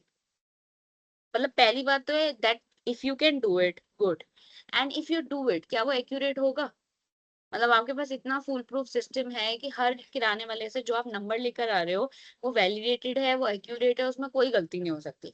मतलब आपको उस किराने वाले पे विश्वास है कि अगर उसने 10 बोला है तो 10 ही हुए, 11वीं ट्रांजेक्शन नहीं हुई मतलब। जबकि कई बार यही होता है ना, हम एक ह्यूमन बीइंग है तो हम कहते हैं ना हाँ शायद 10 या 12, अब बताओ 10 है या 12 है या 11 है? तो वो अंदाजा कहीं ना कहीं रहता है। सो सबसे बड़ा चैलेंज यही है दैट एक्यूरेट और कॉम्प्रिहेंसिव पिक्चर मिलना थोड़ा मुश्किल रहता है। कई बार फिर इनकंसिस्टेंट डेटा भी आता है, जैसे आप सपोज करो आप इंटरनेट से ही निकाल रहे हो, तो कई बार डेटा आपने अमेजन से निकाला और वही डेटा आपने सपोज करो फ्लिपकार्ट से भी निकाला, और शायद आप ही की कंपनी की सेल्स हैं, बट दोनों का जो वैल्यू आ रहा है, दोनों का जो नंबर आ रहा है, वो कुछ टैली नहीं कर रहा, या प्राइस वेरिएशन आ रहा है, तो कई बार हम एज अ ब्रांड भी आपको समझ नहीं आता यार ये वेरिएशन क्यों आ रहा है मेरे डेटा में, कि मतलब मेरे हिसाब से मैंने होना चाहिए था फ्लिपकार्ट पे 1 लाख की सेल करी है, बट फ्लिपकार्ट मुझे 99 दिखा रहा है। So why is it happening, कि वो एक कम क्यों आ रहा है, या वो एक ज्यादा क्यों आ रहा है, या वो मार्जिन ऑफ एरर क्यों आ रहा है। सो सम inconsistencies can also be there. Then seasonal fluctuations. तो आप जितना मर्जी डेटा कलेक्ट कर दो, सीजनल इफेक्ट्स या customer preferences effect will always मतलब इफेक्ट योर डेटा कलेक्शन। फिर इनकंसिस्टेंट परचेसिंग पैटर्न, हम ये जो सारा एनालिसिस कर रहे हैं एस्टिमेट पे कर रहे हैं कि हाँ कस्टमर ले रहा है, साल में 5 बार ले रहा है, तो वो हमेशा 5 बार ही लेगा। क्या पता किसी एक साल में कस्टमर सिर्फ आपसे 1 बार बाय करे, या 1 बार भी बाय ना करे, वो यूएस चला गया सपोज, तो वो यूएस चला गया, वो इंडिया आके तो ना बाय करेगा। तो हो सकता है वो कस्टमर आपका रहेगा, जब 6 महीने के लिए यूएस गया तब वो बिल्कुल कट ऑफ हो गया आपसे। तो हम ना सोच रहे हैं वो हर साल करेगा, बट कुछ सिचुएशन ऐसी भी हो सकती है कि कस्टमर आपको मिले ही ना किसी टाइम पे। और कुछ वेरिएबल सेगमेंट्स होते हैं जो आज जुड़े और कल चले जाएंगे, तो वो हमेशा ही वेरिएबल रहेंगे, वो आएंगे जाएंगे आएंगे जाएंगे, उसकी वजह से भी आपके रिजल्ट्स खराब हो सकते हैं। सो ये कुछ चैलेंजेस हैं इस चीज के। फिर अब इसको अगर कैलकुलेट करना है तो उसके लिए कुछ टिप्स या प्रॉब्लम्स को सॉल्व कैसे कर सकते हो। तो वो पहला प्रॉब्लम यही कह रहे हैं कि एक यूनिफाइड डेटाबेस बनाना शुरू कर दो, जिस डेटाबेस में, और ये तभी हो सकता है जब आप हर ट्रांजैक्शन को ट्रैक करने के लिए तैयार हो। So you can track every transaction, her transaction, और उसके लिए आपके पास ट्रैकर्स होने चाहिए, फोर्स होनी चाहिए, टेक्नोलॉजी होनी चाहिए कि एवरी ट्रांजैक्शन को आप अच्छे से ट्रैक कर सको। सो वो सीआरएम सिस्टम पे सब कुछ डालना शुरू कर दो और ऑटोमेटेड कर दो। ऑटोमेट का मतलब यही है the moment a sale happens, automatically वो उस पर रिफ्लेक्ट हो जाए। तो कुछ ऐसे सेंसर्स, कुछ ऐसे मतलब स्कैनर्स सिस्टम होना चाहिए कि जैसे जैसे मॉल्स में नहीं होता, तो मॉल्स में इट्स ऑटोमेटिक, बट वही है लोकल किराना शॉप्स में इतना ऑटोमेटिक अभी हुआ नहीं है। कितने लोग हैं जो वो ऐसे स्कैन करके आपको प्रोडक्ट देते हैं, तो कई लोग तो ऐसे थैली में डाल के दे देते हैं जाओ, तो वो स्कैन नहीं होगा तो वो जाएगा भी नहीं उस ऑटोमेटिक सिस्टम में। तो कोई स्कैनर, कोई ट्रैकर, तो अगर वो सिस्टम है तो बहुत अच्छा है, अगर वो नहीं है तो that means you are again at a loss. तो वो वाला लॉस वाली बात रहेगी। नेक्स्ट जो वैल्यू थी वो था एवरेज फ्रीक्वेंसी रेट, कि जो आप परचेज कर रहे हो उसका फ्रीक्वेंसी रेट कितना है। तो इसका मतलब यही है कि how many purchases that you have done. तो इसको कैसे निकाल सकते हैं, इसको निकालने का तरीका है जितने भी आप अपनी परचेजेस कर रहे हो divided by the number of customers. तो सपोज हमारे पास 50 लाख कस्टमर्स हैं और हमारे पास 1 करोड़ परचेजेस है, तो हम 1 करोड़ को डिवाइड करेंगे 50 लाख से और ये वो नंबर आ जाएगा। तो ये हमें क्या बताएगा, आप ऊपर देखो क्या लिखा है, divide the number of purchases by the unique customers. तो यूनिक लेना है, मतलब एक कस्टमर को वन ही काउंट करना है, you can not count it twice. हो सकता है वो एक ही चीज बार बार लेने आ रहा हो, जैसे कई बार जेली लेने के लिए बार बार आते हैं ना, एक जेली दे दो, 2 जेली दे दो, 3 जेली दे दो, बट उसको as a unique figure one customer count करो। ठीक है ना, तो उससे आपकी ये फिगर आएगी। सो दैट 5% कस्टमर, यहाँ पे एक फैक्ट है ये बेसिकली, एक रिसर्च ने ये बताया कि अगर आप 5% कस्टमर्स भी अपने पास रख लेते हो ना, तो आपका प्रॉफिट 25% बढ़ता है। So that means it's a synergistic effect, it's not a simple plus वाला इफेक्ट नहीं है, ये मल्टीप्लिकेटिव इफेक्ट है। प्लस वाला क्या होता है, 5 + 5 10%, बट यहाँ 5 + 5 जो है ये 5 × 5 हो रहा है, तो it's like a exponential effect. काफी ये बेस्ट इम्पैक्ट है, तो ये फाइंडिंग्स में था। सो ये जानना क्यों जरूरी है, हमें क्यों पता होना चाहिए एवरेज परचेज फ्रीक्वेंसी क्यों जरूरी है, या इससे हमें क्या पता चलता है। इससे हमें पता चलता है कस्टमर लॉयल्टी के बारे में, फ्रीक्वेंसी ना कि वो कब बार बार कब आ रहा है, तो उसकी लॉयल्टी, उसका एंगेजमेंट, फिर उसका trend in the behaviour over time. तो ओवर टाइम वो कितनी बार आता है, लाइक अगर हम 3 निकाल रहे हैं, सपोज ये नंबर 3 आ रहा है, तो उसका मतलब साल में वो आपके साथ 3 इंटरेक्शन करता है। सो उसका बिहेवियर ओवर टाइम, 3 बार में उसका क्या चेंज आया, आप उसके अंदर भी एनालिसिस कर सकते हो। चर्न, अगर ये नंबर बढ़ता जा रहा है, जैसे पिछले 1 साल में 3 था अब 4 हो गया, इसका मतलब आपका चर्न कम हो रहा है, कस्टमर आपके पास रुक ज्यादा रहा है। और अगर ये नंबर कम होता जा रहा है तो आपका चर्न बढ़ता जा रहा है। Next we have future revenue. Obviously ये नंबर आप इसलिए निकाल रहे हो बिकॉज ऑफ फ्यूचर प्रिडिक्शंस करना चाहते हो। सो इसके भी कुछ चैलेंजेस हैं। तो उसके चैलेंजेस क्या हैं, अगेन पहला चैलेंज यही है, इनकम्प्लीट डेटा है, तो बस आप ऐसे ही खुश हो रहे हो। अगर वो डेटा इनकम्प्लीट है तो वो डेटा पूरा है ही नहीं और उसका कुछ भी एनालिसिस या उसका कुछ भी रिजल्ट निकल रहा है, वो बेमानी होगा उस पर, मतलब ट्रस्ट करना या कुछ भी करना। नेक्स्ट इज, हाँ, परचेज साइकिल टाइमिंग्स। ये हर किसी के लिए अलग है। जैसे जनरली हमारे में ना, दीपक कुछ कह रहे हैं, बोलो। हाँ जी, sorry for the interruption ma'am. मैं ये पूछ रहा था, churn means customer retention. Customer, हाँ, रिटेंशन में हेल्प कर सकता है, ये कह रहे हो? मतलब चरण मतलब वही है ना कि कितने कस्टमर रुक रहे हैं हमारे पास, नहीं नहीं, या? चर्न मतलब कितने जा रहे हैं। रिटेंशन इज रुक रहे अच्छा। हैं, चर्न मतलब रिडक्शन, मतलब कितने जा रहे हैं, ओके। छोड़ के जा रहे हैं, चर्न। ठीक है, okay. Okay.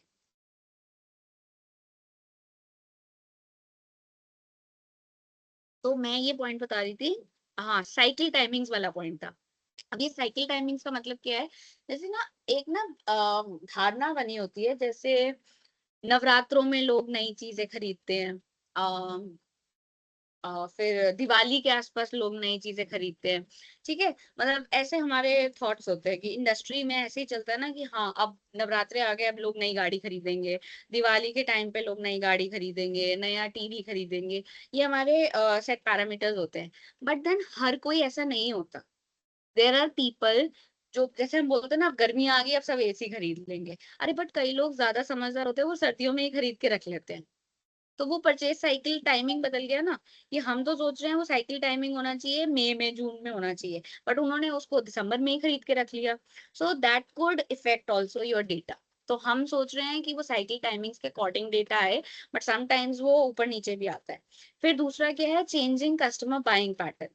Changing customer buying pattern का मतलब है, जैसे ट्रेडिशनल बाइंग पैटर्न्स जो हैं, ये ट्रेडिशनल बाइंग पैटर्न्स क्या कहते हैं? ट्रेडिशनल बाइंग पैटर्न्स कहते हैं कि घर में जब एक चीज पड़ी है, जब तक वो खत्म नहीं होगी दूसरी नहीं आएगी। बट आज का कस्टमर ऐसा नहीं है, घर में एक शैम्पू नहीं, दो शैम्पू नहीं, तीन शैम्पू ऑलरेडी पड़े होंगे, फिर भी आप चौथा ऑर्डर करोगे। What is this? This is a changing customer buying pattern. कि पहले जमाने में होता था कि एक शैम्पू है, उसको पूरा यूज करो, फिर दूसरी बोतल आएगी। बट अब ट्रेंड्स आर चेंजिंग, तो आपका एक शैम्पू है मंडे के लिए, फिर एक शैम्पू है मे बी पार्टी में जाने के लिए, एक शैम्पू है मे बी सैलॉन ट्रीटमेंट लेने के लिए। So you are not maintaining one, two, but three shampoos. So this is a changing customer buying pattern. वो ये वाली बात कह रहे हैं। और सीजनैलिटी, तो सीजनैलिटी एक आउटलायर हमेशा होता है, जिससे हमेशा आपके डेटा पे कभी ना कभी इम्पैक्ट वगैरह पड़ता है। अब इसके लिए भी टिप्स क्या है, या इसके लिए भी आपके सजेशंस क्या हैं? कैप्चर करने की कोशिश करो ये जो चेंजेस हो रहे हैं। तो जैसे मैंने आपको भी एक चेंज का एग्जांपल दिया, ऐसे जितने चेंजेस मार्केट में हो रहे हैं, try to get to those changes. और उन चेंजेस के लिए सिर्फ डेटा वाली टीम नहीं काम करेगी। मतलब ये नहीं कि आपने डेटा एनालिसिस पे सॉफ्टवेयर वालों को बिठा दिया और वो आपको बता रहे हैं और वो आपको बता देंगे चेंज क्यों हो रहा है। इसमें कहीं ना कहीं आपको साइकोलॉजिस्ट की भी, सोशियोलॉजिस्ट की भी जरूरत पड़ेगी। क्योंकि जैसे मैं एक एग्जांपल देती हूँ। हम सबको पता है, एक ट्रेंड है ना, कि आजकल बच्चे जो रील देखते हैं या जो भी वीडियोस देखते हैं, वो 2x की स्पीड पे देखते हैं। ये हमें पता है कि हाँ 2x पे देख रहे हैं, पर हमें ये भी तो पता होना चाहिए वो ऐसा क्यों कर रहे हैं। Now you understand. हमें फाइंडिंग पता चल गई कि हाँ वो सारे लोग डबल स्पीड पे, ट्रिपल स्पीड पे देख रहे हैं, but then we should understand ऐसा क्यों हो रहा है, द रीजन बिहाइंड इट। ये रीजन वो डेटा वाले लोग नहीं समझा पाएंगे, कि उनके दिमाग में ऐसा क्या चल रहा है कि वो उसको नॉर्मल स्पीड पे देख ही नहीं रहे। उसको फीचर उनको पता चल गया है कि हाँ फीचर है। तो ऐसा तो नहीं है कि फीचर पहले एग्जिस्ट नहीं करते थे। फॉरवर्ड वाला फीचर तो हमारे जमाने में भी हुआ था कि आप चीजों को फॉरवर्ड कर सकते हो। हम तो ये नहीं करते थे। तो ये बच्चे क्यों करते हैं? रीजन होना चाहिए ना। रीजन इज, वो आपको साइकोलॉजिस्ट देगा, कि वो जिस जनरेशन को स्टडी कर रहा है या वो जिस कस्टमर को स्टडी कर रहा है, वो आपको बताएगा कि ये कस्टमर ऐसा क्यों कर रहा है। तो वो रीजन आपको शायद ये दे सकता है, इम्पेशंस, वेट नहीं है। Now you understand. ये रीजन मार्केटिंग वाले शायद ना दे पाए, डेटा वाले आपको ना दे पाए, बट एक बिहेवियरल साइकोलॉजिस्ट, एक सोशियोलॉजिस्ट, एक ऑन्थ्रोपोलॉजिस्ट आपको बेटर दे पाए। तो यहाँ पे वो यही कहने की कोशिश कर रहे हैं कि जो पैटर्न चेंज हो रहा है, उसके पीछे पूरा एनालिसिस करो कि ये क्यों हो रहा है। ये तो पता चल जाएगा पैटर्न चेंज हो रहा है आपको, बट वो क्यों हो रहा है, दैट इज मोर इम्पोर्टेंट। क्योंकि उसका रीजन जानना इज ज्यादा जरूरी। फिर regularly view and update your customer segments. Yes, अपने सेगमेंट्स को अपडेट करते रहो। आप सोच रहे हो कि आपका जो प्रोडक्ट खरीद रहे हैं वो 30 से 40 वाले लोग खरीद रहे हैं, जबकि आज के डेटा के हिसाब से 20 वाले लोग भी आपका प्रोडक्ट खरीद रहे हैं, 20 साल वाले। तो जब तक आप उसे अपडेट ही नहीं करोगे आपका डेटा एक्यूरेट नहीं होगा। और अगर आप ये सारी चीजें करते हो तो आप पर्सनलाइजेशन का भी यूज कर सकते हो ताकि इनकंसिस्टेंसीज रिड्यूस हो। तो अगर आपको पता है कि हाँ 20 साल वाला भी ले रहा है, 25 साल वाला भी ले रहा है, 30 साल वाला भी ले रहा है, तो फिर एक मार्केटिंग प्रोग्राम सबके लिए नहीं चलेगा। हो सकता है आपको 20 साल वालों के लिए कुछ अलग से पर्सनलाइजेशन करना पड़े, 30 ईयर्स वालों के लिए डिफरेंट करना पड़े। So you would have to do that, मतलब एक्स्ट्रा काम आपके लिए बढ़ गया। फिर हमने फॉर्मूले में एक देखा था ना कस्टमर वैल्यू, तो कस्टमर वैल्यू की जो फिगर है उसको हमने कैसे निकाला था, एक सेकेंड। सो जो वो यही फॉर्मूला था, average purchase value into average frequency. तो इसके बारे में वो क्या बता रहा है, that to calculate the average, ये वही फॉर्मूला को डिस्क्राइब कर रहा है, इसमें और कुछ नहीं लिखा या यहाँ लिखा हो। ये इंपॉर्टेंट क्यों है, because it makes it easy to find customers who have most impact on the revenue. तो वो जो स्टार्टिंग हमने सीएलवी की करी थी ना कि मोस्ट इम्पॉर्टेंट कस्टमर जो हमारे को रेवेन्यू जनरेट करके देगा, वो फिगर फाइंड करने में ये एक बेटर लीड फिगर है, एक बेस्ट फिगर है, बेटर स्ट्रैटेजीज बनाने में इफेक्टिव फिगर है। तो अगर आप ये फिगर अच्छे से क्रैक कर लेते हो तो ये देन मतलब आपकी काफी चीजें ना स्ट्रैटेजीज पॉइंट ऑफ व्यू से निकलने लग जाती है। सो कस्टमर वैल्यू इंपॉर्टेंट इसीलिए है बिकॉज ये आपको एक इंपॉर्टेंट सेगमेंट बता देता है। ये आपको उस सेगमेंट की परचेजिंग हैबिट्स के बारे में भी थोड़ा सा इंसाइट्स देता है, जैसे उसमें आप बेटर टारगेटिंग कैसे कर सकते हो, कस्टमाइजेशन कैसे कर सकते हो। मतलब जब आप आइडेंटिफाई कर लोगे मोस्ट प्रॉफिटेबल सेगमेंट ये है, तो फिर आप उस सेगमेंट को पूरा डिटेल में जाके पढ़ सकते हो।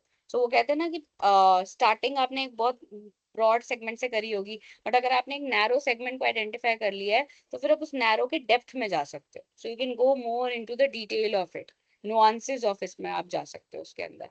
इसमें भी कुछ चैलेंजेस हैं। तो सबसे पहला चैलेंज तो वही है कि डेटा सोर्सेज का रिलायबल होना तभी पॉसिबल है जब वो इंटीग्रेटेड है। तो अगर आप 10 जगह से डेटा ले रहे हो तो या तो इसको ना आप ऐसे समझ सकते हो, जैसे एक एग्जांपल मैं दे रही हूँ क्योंकि अभी रिसेंट में न्यूज में ये सब चल रहा है ना, जैसे इलेक्शंस चलते हैं, तो इलेक्शंस को हैंडल करने के लिए ना you see there is only one body, election commission. अगर जस्ट इमेजिन करो ये इलेक्शंस को भी हैंडल करने के लिए 5 बॉडीज होती, सपोज करो X body, Y body, Z, A, B, तो 5 बॉडीज हैं, उनका कोऑर्डिनेशन बनाते बनाते ही मतलब ना चीजें बहुत डिस्टर्ब हो जाती। दैट्स वाई एक सेंट्रलाइज्ड बॉडी अगर इसको करे तो ज्यादा बेटर है। तभी इन्होंने इस काम को ना डिसेंट्रलाइज नहीं किया। अदरवाइज देखो हर जगह डिसेंट्रलाइजेशन है। लाइक अगर आप मिनिस्ट्री ऑफ कॉर्पोरेट अफेयर्स में भी जाओगे ना, मिनिस्ट्री ऑफ कॉर्पोरेट अफेयर्स में सारा कॉर्पोरेट का काम नहीं होता, उनके भी सेक्शंस होते हैं, डिपार्टमेंट्स होते हैं। इस डिपार्टमेंट में ये फाइल जाएगी, उस डिपार्टमेंट में वो फाइल जाएगी। वहाँ डिसेंट्रलाइजेशन है क्योंकि उन्हें पता है कि पूरा मिनिस्ट्री सारा नहीं देख सकता कॉर्पोरेट अफेयर्स को, तो उन्होंने उसको बांट रखा है। But election commission is one thing जिसको उन्होंने पूरा सेंट्रलाइज रखा हुआ है। और इसके पीछे रीजन यही है कि एक्यूरेट डेटा, ये जो वोटिंग परसेंटेजेस आती है या वोटिंग डेटा आता है या वोटर्स की लिस्ट वगैरह आती है, अगर ये बहुत फैला फैला रहेगा तो मल्टीपल एरर्स कैन कम। तो दैट्स वाई मैंने कहा ये एग्जांपल बहुत अभी रेलेवेंट है कि चल रहा है, तो I can use this example. तो अगर इंटीग्रेशन रहती है तो यूनिफॉर्मिटी ज्यादा रहती है, जब फैला ज्यादा होता है तो यूनिफॉर्मिटी कम होती है। Estimating customer lifetime values can be difficult as businesses can have a wide range of customer age. जितना हम ये इसको इजीली डिस्कस कर पा रहे हैं ना थ्योरी में, जितना हमें आसान लग रहा है, रियल में ये करना बहुत मुश्किल है। क्योंकि अगर आप अलग अलग कस्टमर के ग्रुप्स को सेगमेंट कर रहे हो और वो कस्टमर्स भी ऐसे हैं जो लाइफ टाइम वाले हैं ही नहीं, मतलब आज की जनरेशन के लिए अगर आप बात करो, they are not lifetime customers, वो तो ऑफर्स के कस्टमर्स है। जब तक जेप्टो पे ऑफर मिल रहा है तब तक जेप्टो के हैं, फिर बिग बास्केट पे चले जाएंगे, फिर मीशो पे चले जाएंगे। मतलब the moment they get something better other thing, वो आपके साथ रिश्ता तोड़ने में 2 मिनट नहीं लगाएंगे।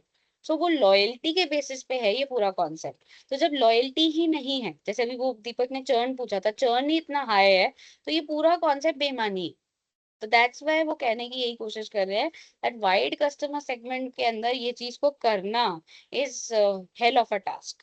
Then factors such as brand loyalty and referrals can also make be difficult to calculate because इसके लिए आपको qualitative analysis बहुत होना चाहिए. Referrals और brand loyalty क्या होती है? जैसे मेरी लॉयल्टी है, सपोज मैं पार्ले जी ही खाती हूँ तो मेरी लॉयल्टी है. अब रेफरल होगा कि मैं 4 लोगों को और मजबूर कर रही हूँ पार्ले जी खाने पे. तो जस्ट इमेजिन अगर मैं किसी डिपार्टमेंट की हेड हूँ, तो जब मैं चाय पिया करूंगा, मेरे जूनियर्स मेरे साथ बैठा करेंगे, मैं तो पार्ले जी खा रही हूँ तो मैं उन सबको भी तो पार्ले जी खिलाऊंगी. अब ये जो चीज है कि why they are eating Parle G is not because of their choice. वो पार्ले जी के लॉयल कस्टमर्स बन चुके हैं क्योंकि वो मेरे साथ ही चाय पी रहे हैं, but it's not their choice, it's a referral कि वो मेरे चक्कर में ये कर रहे हैं. अब ये डेटा कलेक्ट होना और ये डेटा क्यों हुआ, मतलब इसमें उनकी चॉइस तो नहीं हुई ना. रीजन ये नहीं है कि उन्हें पार्ले जी पसंद है, रीजन ये है कि उनके सीनियर को पार्ले जी पसंद है. सो कुछ ऐसे डेटास के बारे में जो इंसाइट्स होती है, इंफॉर्मेशन होती है, वो नंबर्स नहीं बता पाता. तो वो भी एक प्रॉब्लम है qualitative. Sometimes it's more qualitative than quantitative things. So numbers में कई बार चीजें नहीं आती, it's more about features and attributes. फिर है average customer life time value. तो average customer life time value के लिए हम जनरली क्या करते हैं, sum of customers life time value, मतलब जितने भी कस्टमर्स हैं उनकी लाइफ टाइम वैल्यूज को डिवाइड कर दो नंबर ऑफ कस्टमर्स से. तो अगर आपके सपोज करो 50 करोड़ कस्टमर्स हैं, और sorry, sum of all customers इसमें ऐसे आएगा, जैसे कस्टमर, पहले मैं इसका साइज बढ़ाऊं, जैसे फर्स्ट कस्टमर की लाइफ टाइम वैल्यू है 10 years, फिर दूसरे की 20, फिर ऐसे 30, सारों का जो भी जितने भी है ना, उन सब का एक आ जाएगा, उसका सम निकालना और उसको डिवाइड करना by the number of customers that you have, तो उससे एक एवरेज वैल्यू निकलेगी. तो इसको निकालने का तरीका ही है सम ऑफ कस्टमर लाइफ स्पैन. तो वो सबका लाइफ स्पैन का एक सम करके divided by the total customer base that you have. So again excellent data management चाहिए ताकि ये फिगर आ सके. बिकॉज आप हर देखो, दिस इज, अब मैंने क्या बताया, एक 10 साल का, एक 20 साल का, तो मैं तो एपी चला रही हूँ, मैं बहुत इजी ले रही हूँ. पर ऐसा भी तो हो सकता है कोई कस्टमर सिर्फ 1 day का हो, फिर कोई कस्टमर 10 months का हो, फिर कोई कस्टमर 10 years का हो. अब इसमें प्रॉब्लम क्या है, अब अगर आप इसको 1 day, सपोज करो आप इसको अब ऐसे करने लगे 1 + 10 + 10, मैथमेटिकली ये रॉन्ग है. क्यों? क्योंकि a day can not be compared with a month and a month can not be compared with years. तो एक्चुअली में इस सबको पहले या तो मंथ्स में कन्वर्ट करो, डेज में कन्वर्ट करो, या ईयर्स में कन्वर्ट करो. यूनिट सेम होनी चाहिए. मैथ्स में कहता है ना, वो यूनिट सेम होनी चाहिए. जैसे आप रुपीज के अंदर पैसा प्लस नहीं कर सकते. तो अगर रुपीज है तो उसमें यू कैन नॉट ऐड पैसा. पैसा पैसे में जाएगा, रुपी रुपी में जाएगा. सो वो यही सिचुएशन यहाँ पे कहने की कोशिश कर रहे हैं, that excellent data management skills होने चाहिए अगर आप इस चीज को निकालना चाहते हो. सो जो निकाल रहा है उसका मैथ्स बहुत अच्छा होना चाहिए, उसके बेसिक्स बहुत अच्छे होने चाहिए, rather I should say. So again ये कौन से डिसीजंस को हमें लेने में या पहुंचने में हमें हेल्प करता है. तो पहला जो डिसीजन है जिसमें हमारी ये सहायता करता है, it can have a good impact on launching of proactive strategies. तो प्रोएक्शन का मतलब यही है कि आप कस्टमर के आने तक का वेट नहीं कर रहे हो, आप उसके आए बिना ही उसके लिए कुछ ऑफर बना के दे रहे हो. तो जस्ट लाइक आज मैं सोच रही थी कि हाँ अगर मेरी सैलरी आ जाएगी तो मैं परफ्यूम खरीदूंगी, मैंने सिर्फ ये सोचा, और सच में वो परफ्यूम वाले ने मुझे पहले ही दिन वो ऑफर दे दिया. तो इससे क्या हुआ, इससे ये हुआ प्रोएक्शन हो गया ना, कि मतलब मेरे सोचने और उसके कुछ करने, मार्केटिंग स्ट्रेटेजी उसकी यूज करने में गैप कम हो गया. सो मैंने सोचा परफ्यूम खरीदना है और उसने मुझे एक ऑफर दे दिया. सो चांसेस आर हाई कि आप उस ब्रांड के साथ जुड़े रहोगे, एक लॉयल रिश्ता आपका बन जाएगा, चर्न कम हो जाएगा. तो वो प्रोएक्शन से आपका चर्न कम होता है. फिर आरओआई आपका निकल सकता है इस फिगर से, कि हर कस्टमर कितना टाइम तक आपके साथ रिटर्न दे रहा है, ओवर टाइम कितना आप इन्वेस्टमेंट कर रहे हो कस्टमर के ऊपर. तो वो आपकी मार्केटिंग स्ट्रेटजीज बेटर हो सकती है. जैसे अभी आप सेलेक्टेड सेगमेंटेशन, सेलेक्टेड टारगेटिंग करोगे, आपकी मार्केटिंग स्ट्रेटजीज बेटर हो सकती हैं. You can find acquisition channels जो बेटर है. एक्विजिशन चैनल्स का मतलब है हर कस्टमर आपको इंस्टाग्राम पे भी नहीं मिलेगा. कुछ कस्टमर्स इंस्टाग्राम के थ्रू जुड़ते हैं, कुछ कस्टमर्स ओपन गूगल के थ्रू जुड़ते हैं, कुछ कस्टमर्स रेफरल्स के थ्रू जुड़ते हैं. So it can help you to find कि कस्टमर कौन से चैनल से ज्यादा अच्छे तरीके से या ज्यादा बेटर तरीके से आपके साथ जुड़ रहा है, आपके साथ एसोसिएट हो रहा है. तो वो, पर इसके भी कुछ चैलेंजेस हैं. तो वो चैलेंजेस क्या है, accurate customer life time tracking. Again needs a very robust system. तो वही 1 साल वाला, 1 दिन वाला, 10 दिन वाला, ये पूरा ज्ञान मैनेज करना, ये मतलब आप कह सकते हो it is not something really very easy, it's very difficult. ये जितना सुनने में आसान, जितना कम्युनिकेशन में आसान लग रहा है, रियल टाइम में इसको करने जाओ तोते उड़ जाते हो। क्यों? क्योंकि ये सब एस्टिमेट पे चल रहा है। मतलब आप सब डेटा ले रहे हो और ये सब एस्टिमेशन डेटा ले रहे हो, इसका कुछ मतलब फाइनल फिगर आपके पास अभी अवेलेबल नहीं है। तो it's easily said than done. तो ये टास्क है, बहुत बड़ा टास्क है। फिर वही डिफरेंट कस्टमर सेगमेंट्स और उनके जो सब ग्रुप्स भी होते हैं, they can skew the life span predictions. तो अब लाइफ स्पैन प्रोडिक्शंस कैसे स्क्यू करते हैं? अब जैसे हम अभी तक जनरेशन मिलेनियल्स को झेल रहे थे, फिर अभी हम जेन जी को समझने की कोशिश ही कर रहे थे कि अब अल्फा भी आ गया। Now you see what will happen. Millennials का बिल्कुल डिफरेंट चल रहा है, अल्फा का बिल्कुल डिफरेंट चल रहा है, जी जेन जी बिल्कुल डिफरेंट चल रही है। ये सब ग्रुप्स है। हर सब ग्रुप आपका एनालिसिस यूनिफॉर्म नहीं रखेगा।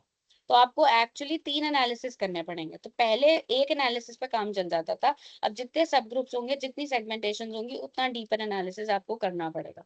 तो वो प्रिडिक्शंस को अगर आप स्क्यू नहीं करवाना चाहते तो आपको ये करना चाहिए। फिर लिमिटेड कस्टमर डेटा या शॉर्ट रिलेशनशिप्स। हाँ, तो अगर आपका कस्टमर के साथ रिश्ता ही शॉर्ट है, वही मैं कह रही हूँ, ये पूरा टॉपिक फिर वेस्ट है। ये टॉपिक तभी सक्सेस है जब रिश्ता बहुत स्ट्रांग है। दैट्स वाई अगर आप देखोगे ना, तो कस्टमर लाइफ टाइम वैल्यू जिन ब्रांड्स की हाई होती है, चलो हम गूगल पे एक बार ये सर्च करके देखते हैं, popular brands with high customer life time value. Now you see, मैंने सिर्फ ओपन गूगल से एक सवाल पूछा कि मुझे कुछ ऐसे ब्रांड्स बताओ, और मैंने जानबूझ के पॉपुलर लिखा है, बिकॉज कई बार होता है ना वो अनपॉपुलर ब्रांड्स आ जाते तो हम उन्हें जानते नहीं। तो मैं चाहती थी कुछ नोन ब्रांड्स आए। तो आप देखो ब्रांड्स के नाम क्या आ रहे हैं, Apple, Amazon, Starbucks, Naik, Netflix. ये ब्रांड्स क्यों आ रहे हैं? बिकॉज स्टारबक्स को शायद पता है कि अगर कोई कस्टमर उसके पास 500 रुपए की कॉफी पीने आ रहा है, तो वो सिर्फ कॉफी पीने तो नहीं आ रहा है। पहली बात तो उसको ये 100% पता है कि वो सिर्फ कॉफी पीने नहीं आ रहा, बिकॉज अगर उसको सिर्फ कॉफी पीनी होती है ना, जैसे हम लोग कहते हैं ना, हम किसी के भी घर जाते हैं हम चाय पी लेते हैं, तो वो हम ऐसे ही पी रहे, बिकॉज हम किसी के घर गए हैं, वो हमें रिस्पेक्ट देना चाहता है। इट्स नॉट कि हमें उसके घर की चाय बहुत अच्छी लगती है, हम गए हैं एज आउट ऑफ रिस्पेक्ट हम पी रहे हैं। बट अगर हम एफर्ट डाल के, जूते पहन के, घर से निकल के, गाड़ी ड्राइव करके, स्कूटर ड्राइव करके स्टारबक्स जा रहे हैं और फिर कॉफी पी रहे हैं, इसके पीछे एक reason, that you have a long term relationship with the brand, तभी आप वहां जा रहे हो। अगर आप आइसक्रीम खाने के लिए XYZ ब्रांड के शोरूम में जा रहे हो, ज्ञानीज पे जा रहे हो जैसे, सो दैट्स लॉयल्टी। जैसे आपने सोच लिया मैं बर्गर खाऊंगा तो सिर्फ मैकडोनल्ड्स का खाऊंगा, वरना खाऊंगा ही नहीं। मतलब आपके घर के पास बर्गर किंग खुल गया बट आप बर्गर खाने को तैयार नहीं हो, आप 10 किलोमीटर दूर जा रहे हो मैकडोनल्ड्स पे खाने के लिए। That's loyalty. तो जब तक लॉयल्टी नहीं होगी, ये कॉन्सेप्ट नहीं चलेगा। दैट्स वाई आप देखो यहाँ पे जिन ब्रांड्स के नाम आ रहे हैं, they are high loyalty driven brands. तो Apple is a high loyalty driven brand.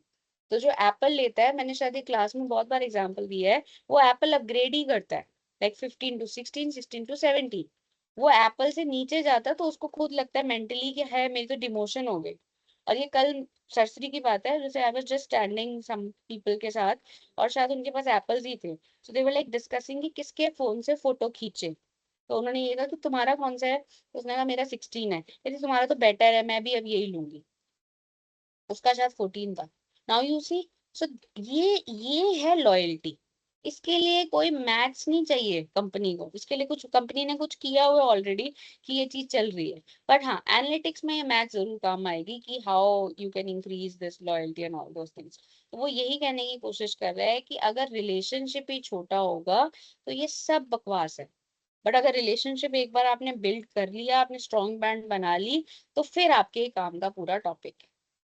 अब लास्ट कस्टमर एक्विजिशन कॉस्ट की यहाँ पे डिस्कशन है कि कस्टमर एक्विजिशन कॉस्ट वैसे तो देखा जाए तो फॉर्मूले के अंदर नहीं है, बट ये एक इम्पॉर्टेंट फैक्टर है, क्योंकि ये डायरेक्टली इनडायरेक्टली कस्टमर एक्विजिशन को इफेक्ट कर रहा है। तो हम कस्टमर लाइफ टाइम वैल्यू निकाल रहे हैं, तो ये कहीं ना कहीं हमें बता रहा है कि नए कस्टमर्स के लिए क्या खर्चा करना पड़ेगा। तो अगर आप वो आपकी जो लाइफ टाइम वैल्यू है उसको कॉस्ट के साथ कंपेयर करो, तो भी आप बिजनेस के लिए कुछ इंपॉर्टेंट इन्फॉर्मेशन निकाल सकते हो। जैसे सपोज करो आपकी कस्टमर लाइफ टाइम वैल्यू अच्छी आ रही है, पर आपकी कॉस्ट भी ज्यादा आ रही है, तो इसका मतलब आप कुछ गलत भी कर रहे हो।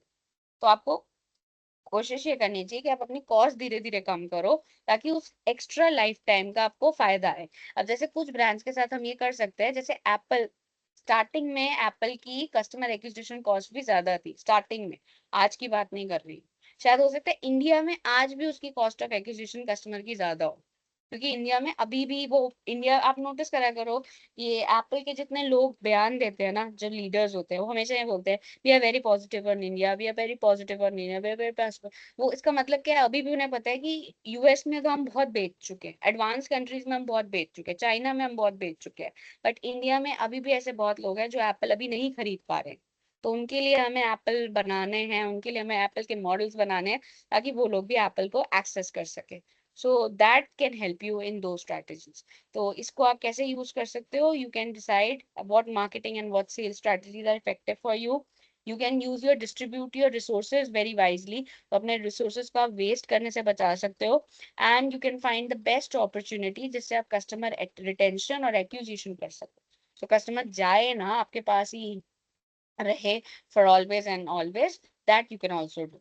तो ये सीएलवी का टॉपिक है जो हमने अभी जस्ट कंप्लीट किया। तो उसमें बहुत सारे सब टॉपिक्स है, पर आप एटलीस्ट इतना प्रिपेयर करके जाओ that if it comes in a 12.5 marks question, तो आपके पास मटेरियल होना चाहिए लिखने का। ये नहीं कह रही सारे फॉर्मूले इंपॉर्टेंट है, कि इसमें इतने सारे हमने फॉर्मूले, सब फॉर्मूलाज, उसका चैलेंज, उसका इंपॉर्टेंस डिस्कस किया, सारी चीजें मे भी आप नहीं कर पाओ, बट एटलीस्ट इतना प्रिपेयर करके जाओ कि अगर 12 नंबर के आंसर को आपको लिखना हो, लाइक कॉन्सेप्ट ऑफ सीएलवी लिखना हो, तो आप फ्लो के साथ वो लिख सको। So not every formula is important, but yes your discussion should make sense कि जब आप उसको 12 मार्क्स के लिए लिखो। बिकॉज अब टाइम थोड़ा सा कम है, so I am not starting with the next वो चॉइस वाला जो टॉपिक था, I am starting with cross selling and up selling, क्योंकि मुझे लग रहा है टाइम कम में ये वाला टॉपिक हो जाएगा हमारा, वो रह जाएगा जो दूसरा बड़ा वाला है, वो नहीं हो पाएगा। क्रॉस सेलिंग अप सेलिंग कर लेते हैं, तो ये हमारा शायद कंप्लीट हो जाना चाहिए। तो हमने बहुत जगह ये वर्ड्स अभी पढ़े, cross selling up selling, cross selling up selling. अब ये होते क्या, अब इनको हम जरा थोड़ा सा समझ लेते हैं, that what is cross selling and what is up selling. So cross selling एक सेल्स और मार्केटिंग टेक्निक है जिसमें कंपनी एंकरेज करती है कस्टमर्स को additional purchase of the products करने के लिए, जो कॉम्प्लीमेंट करते हैं प्राइमरी प्रोडक्ट के साथ। मतलब आप ऑलरेडी कुछ कस्टमर खरीद चुका है और आप उसके साथ इसके साथ कुछ ऐसा कंपाइल कर रहे हो ताकि वो एक अच्छा ऑफर बन जाए। तो क्रॉस सेलिंग, पता है आप सब देख चुके हो already, you all are victims of cross selling. Cross selling कैसे दिखती है, जब आप शैम्पू लेने जाते हो और आपको शैम्पू के साथ कंडीशनर एक ऑफर में मिलता है, दैट्स क्रॉस सेलिंग। कंपनी क्या कर रही है, अलग से शैम्पू बेच रही है 100 रुपए का, कंडीशनर बेच रही है 100 रुपए का। ऑफर में वो ऐसे क्या दिखाती है कि शैम्पू तो 100 का ही है, कंडीशनर आपको 50 में मिल जाएगा, तो 150 रुपए। तो आपको वो एक ऑफर अच्छा लगता है, दिस इज क्रॉस सेलिंग। आप लेने सिर्फ शैम्पू आए थे, बट वो है ना, वो हमारे अंदर एक टेम्पटेशन होती है, अच्छा इसमें हमें ये दोनों चीजें मिल रही हैं। तो एक बहुत कॉमन एग्जांपल है, मम्मी कहती है बेटा देख, बिस्किट भी मिल रहे हैं और भुजिया भी मिल रही है, तो ले लेते हैं, अलग अलग क्या लेंगे, क्रॉस सेलिंग। तो ये क्रॉस सेलिंग है। क्रॉस सेलिंग और कहाँ होती है, जनरली जब आप परचेज करने जाते हो इलेक्ट्रॉनिक्स, जैसे लैपटॉप लेने जाते हो, तो वो लैपटॉप के साथ आपको कई बार प्रिंटर, कई बार उसकी एक्सेसरीज वो भी देते हैं, तो वो भी क्रॉस सेलिंग का एग्जाम्पल है। तो होती है क्रॉस सेलिंग, हम सब उसका विक्टिम रह चुके हैं, और काफी सक्सेसफुल भी होती है, क्योंकि दोनों के लिए विन विन सिचुएशन होती है। आप देख सकते हो that is a win win situation for both. Customers को बेनिफिट मिल जाता है, क्योंकि जो उनको कॉम्प्लीमेंट्री प्रोडक्ट मिलता है वो मेन प्रोडक्ट के साथ एक सप्लीमेंट करता है, मतलब उसको हेल्प ही करता है, कि शैम्पू ले लिया, कंडीशनर भी ले लिया, बाल और अच्छे होंगे, और ऑफर भी अच्छा मिल रहा है। और कंपनी के लिए ये इसलिए अच्छा है क्योंकि कंपनी के रेवेन्यू बढ़ रहे हैं। कंपनी को पहले सिर्फ 100 रुपए का शैम्पू बेचना था, अब वो 150 रुपए का कुछ माल बेच रही है, तो रेवेन्यू बढ़ रहा है। तो अगर आप इफेक्टिव क्रॉस सेलिंग करते हो तो आप अच्छा, मतलब एक तरह से, सॉरी, अच्छी मार्केटिंग कर पा रहे हो, तो इफेक्टिव क्रॉस सेलिंग इसका मतलब that you understand your customer needs very in a good way, तभी आप ये क्रॉस सेलिंग ऑफर बना पाए और क्रॉस सेलिंग हो रही है। जैसे शैम्पू कंडीशनर के जितने कॉम्प्लीमेंट्री पैक्स बिक रहे हैं, उसके पीछे रीजन यही है कि वो अच्छे से कस्टमर्स को समझ पाए, उनकी नीड्स, उनकी रिकमेंडेशंस जो है वो कस्टमर को फ्रस्ट्रेट नहीं कर रही है। दिस इज वेरी इंपॉर्टेंट कि जो आपके ऑफर्स हो वो कस्टमर के लिए डिसइंटरेस्टेड या फ्रस्ट्रेशन वाले नहीं होने चाहिए, अदरवाइज कोई कस्टमर इसमें कभी नहीं जाएगा। Now let's have a look at upselling. Cross selling का मीनिंग समझ आ गया, अब हम अपसेलिंग देखते हैं। फिर अपसेलिंग क्या होता है? Upselling is a sales technique where the salesperson encourages the customer to buy a more expensive or upgraded version of a product or services for some extra feature enhancements than the original product. तो upselling भी होती है हमारे साथ, कभी कभी होती है, हर कोई अपसेलिंग का विक्टिम नहीं होता, क्योंकि ये वही कर सकता है जो खरीद सकता है।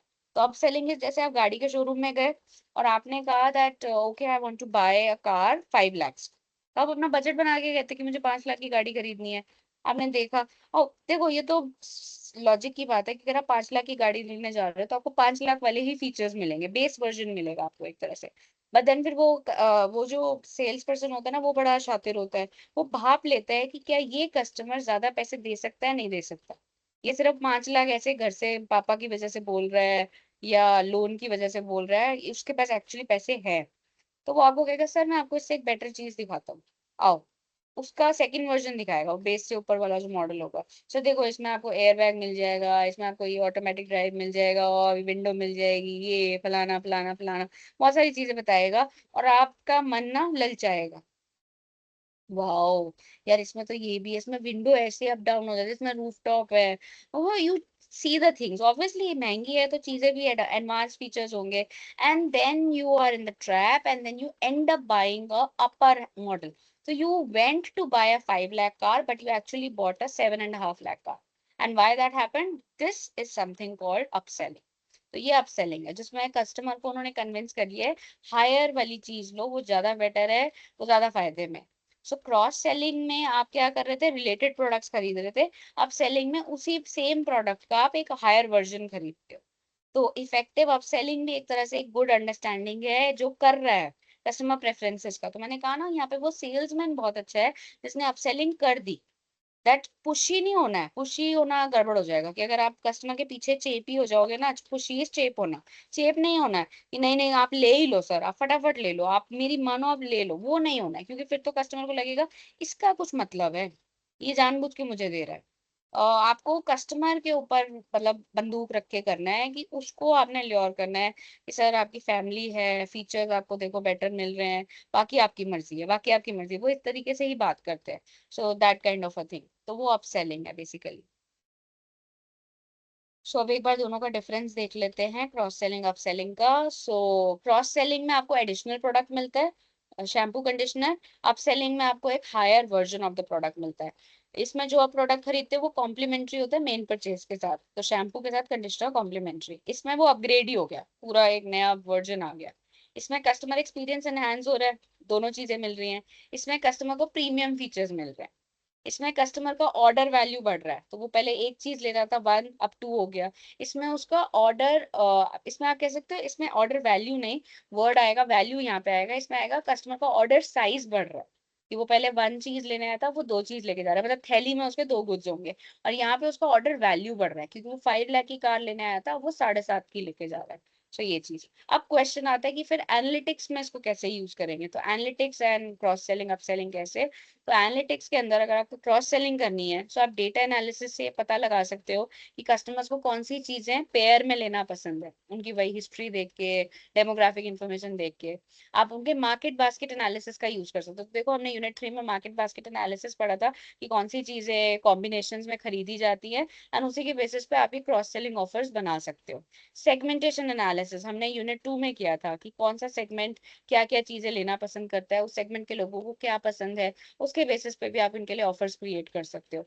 रिकमेंडेशन सिस्टम्स, तो वो जो रिकमेंडेशन सिस्टम्स है जैसे मैंने मार्केट बास्केट एनालिसिस में भी बताया था that people who have bought this bracelet have also bought this earring, तो वो रिकमेंडेशन के बेसिस पे ही वो हो रहा है कि वो ऑटोमेटिकली उसके पास जा रहा है कि जिन जिन लोगों ने ये खरीदा उसने ये भी खरीदा, तो वो ऑटोमेटिक रिकमेंडेशन सिस्टम देता जा रहा है। तो उसमें आप सिस्टम सॉफ्टवेयर को लगा दो काम पे, खुद देने का काम अब धीरे धीरे खत्म होता जा रहा है। Then we have predictive modelling. Predictive modelling का भी मतलब यही है कि अगर किसी कस्टमर ने ब्रेड खरीदा तो इसकी कितनी पॉसिबिलिटी है कि वो बटर भी खरीदेगा। तो अगर वो प्रिडिक्शन आपके पास आ जाए कि 50% से ज्यादा है, तो उसका एक कॉम्प्लीमेंट्री ऑफर आप बना सकते हो। And you can also do traditional A and B testing. Traditional A and B testing में यही होता है, जैसे आपने एक ऑफर बनाया शैम्पू प्लस कंडीशनर का, वो आपने मार्केट ए में बनाया, और एक ऑफर बनाया शैम्पू प्लस हेयर ऑयल का, वो आपने मार्केट बी में बनाया। अब आप ये देखना चाहते हो कि ए वाला ज्यादा बिक रहा है बी वाला, तो आंसर आपको पता चल जाएगा, जिसके ज्यादा सेल्स हो रही है वो ज्यादा प्रोडक्ट बिकेगा। फिर अपसेलिंग में एनालिटिक्स कैसे यूज होता है, अगेन कस्टमर सेगमेंटेशन करने के लिए कि कौन सा कस्टमर कौन से बिहेवियर का है, कि क्या वो सच में अपसेलिंग के लिए क्वालिफाइड भी है। अपसेलिंग के लिए जनरली वही कस्टमर क्वालिफाइड होगा जिसके पास मनी होगा, so they should have be having that financial you can say independence, financial liberty, कि वो अपसेलिंग कर सके। हर कस्टमर अपसेलिंग नहीं कर सकता। Then product comparison analysis. Upselling के अंदर कंपैरिजन बहुत इंपॉर्टेंट है, कि आप कंपेयर करके बताओ कि देखो सर, बेस में ये है, ऊपर वाले वर्जन में ये है, क्योंकि जितना अच्छा वो कंपैरिजन आप करके बताओगे उतना दिमाग उनका उस हिसाब से मोल्ड होता जाएगा।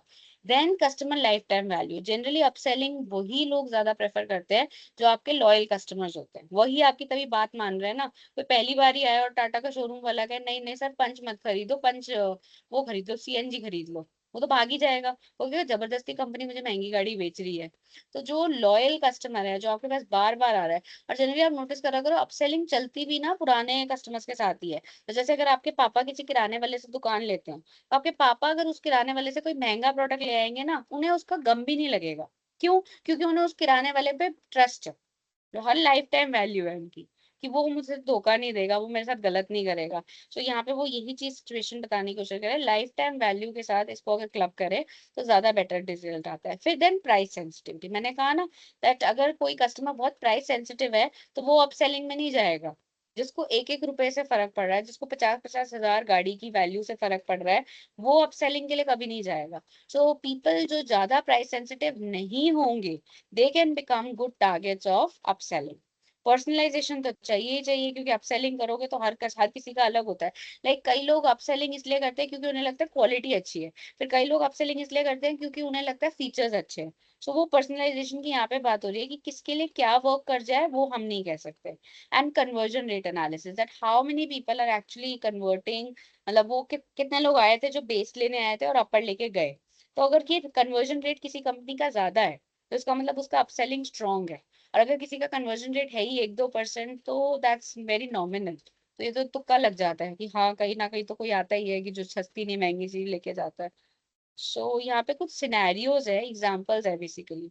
सो ऑनलाइन इलेक्ट्रॉनिक स्टोर है, कस्टमर गया लैपटॉप खरीदा, तो वही मैंने जैसे कहा ना कि लैपटॉप के साथ अगर उसने external hard drive, cooling pads, laptop bag खरीदा, वो क्रॉस सेलिंग है।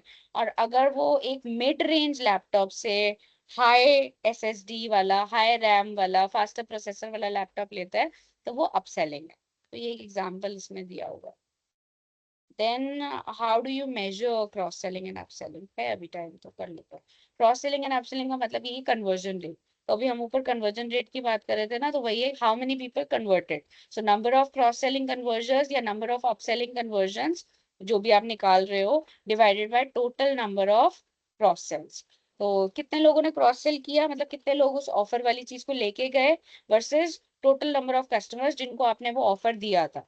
मतलब इट्स जस्ट लाइक 100 ग्राहक आए, आप 100 ग्राहकों को बोलोगे ना कि शैम्पू प्लस कंडीशनर वाला कॉम्बिनेशन ले जाओ, पर 100 के 100 लेके तो नहीं जाएंगे। तो 100 will be in the denominator, इसको आप ऐसे समझो। तो नीचे डिवाइड बाय 100 आएगा, और ऊपर कितनों ने उसको एक्सेप्ट किया। तो हो सकता है एक्सेप्ट सिर्फ 36 ने किया, तो 36 divided by 100 and then multiply by 100, you will get that rate.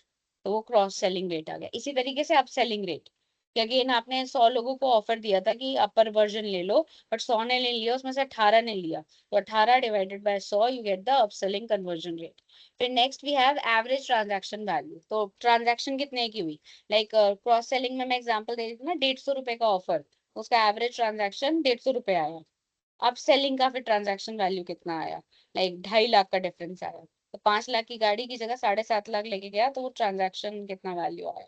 और हायर अगर आया तो ज्यादा बेटर है, मतलब जितना गैप होगा, सपोज करो वो 5 नहीं, वो 10 लाख की गाड़ी ले गया, वो और ज्यादा अच्छा है, क्योंकि इसका मतलब आपने बहुत अच्छी अपसेलिंग करी कि आपने ट्रांजैक्शन वैल्यू को सीधा ही डबल कर दिया। सो दैट इज ऑल्सो गुड मतलब नंबर। देन रेवेन्यू, कि ये दोनों चीजें करने से टोटल रेवेन्यू कितना बढ़ रहा है। तो पहले सिर्फ शैम्पू बिक रहे थे, 100 100 रुपए आ रहे थे, अब 100 की जगह 150 रुपए आ रहे हैं, तो 50 रुपए का रेवेन्यू का आपको फायदा हो रहा है। सो वो टोटल रेवेन्यू पे कितना असर आ रहा है। फिर कस्टमर लाइफ टाइम वैल्यू, तो अगर इम्पैक्ट द CLV ऑल्सो, मतलब ये बेसिकली वो बताता है कि जो कस्टमर इंटरेस्ट ले रहा है उनका हाई CLV होगा वर्सेस जो नहीं ले रहा, तो वो एक इनडायरेक्ट इम्पैक्ट है। Then you can have product affinity analysis.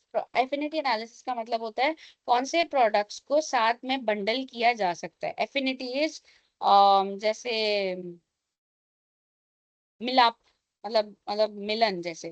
तो जैसे अगर आप एक बहुत इंट्रोवर्ट हो, तो there is a high chance कि आपको दूसरा इंट्रोवर्ट भी पसंद आए, मतलब you feel like talking to that person because you like books, the person like books. So affinity आपका कॉम्बिनेशन अच्छा हो सकता है। सो एफिनिटी एनालिसिस में इसको यूज कर सकते हैं।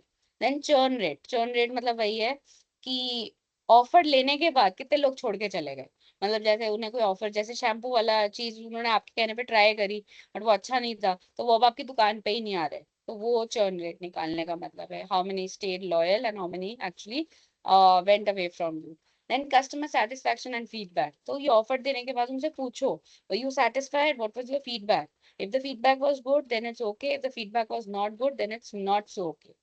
A and B टेस्टिंग कर सकते हो, कौन सा ऑफर कहाँ चलता है, दैट इज वेरी इजी, हमने डिस्कस किया है। ROI पे इम्पैक्ट निकाल सकते हो कि दोनों का एडिशनल कितना रेवेन्यू हो रहा है क्रॉस सेलिंग करने से, अपसेलिंग करने से, वर्सेस उसकी कॉस्ट कितनी है।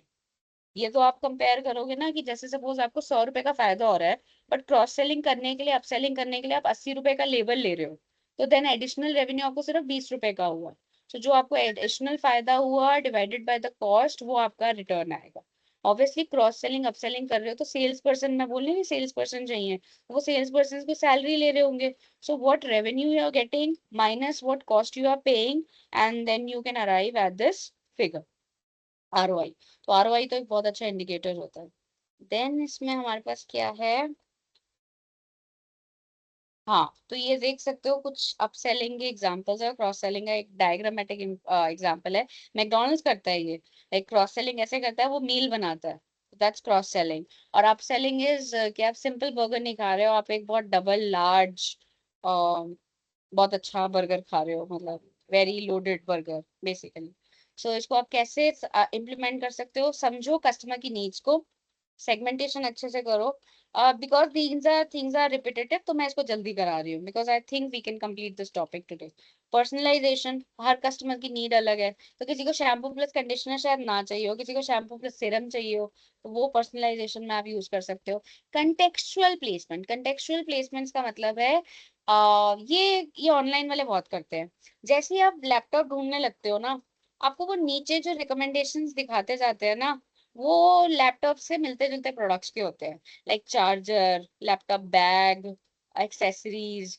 वो कंटेक्चुअल है कि जो चीज सामने दिखती है ना, फिर मन भी करता है उस चीज को लेने का, तो जो दिखता है वो बिकता है, वो यहाँ पे थोड़ा सा दिखता है।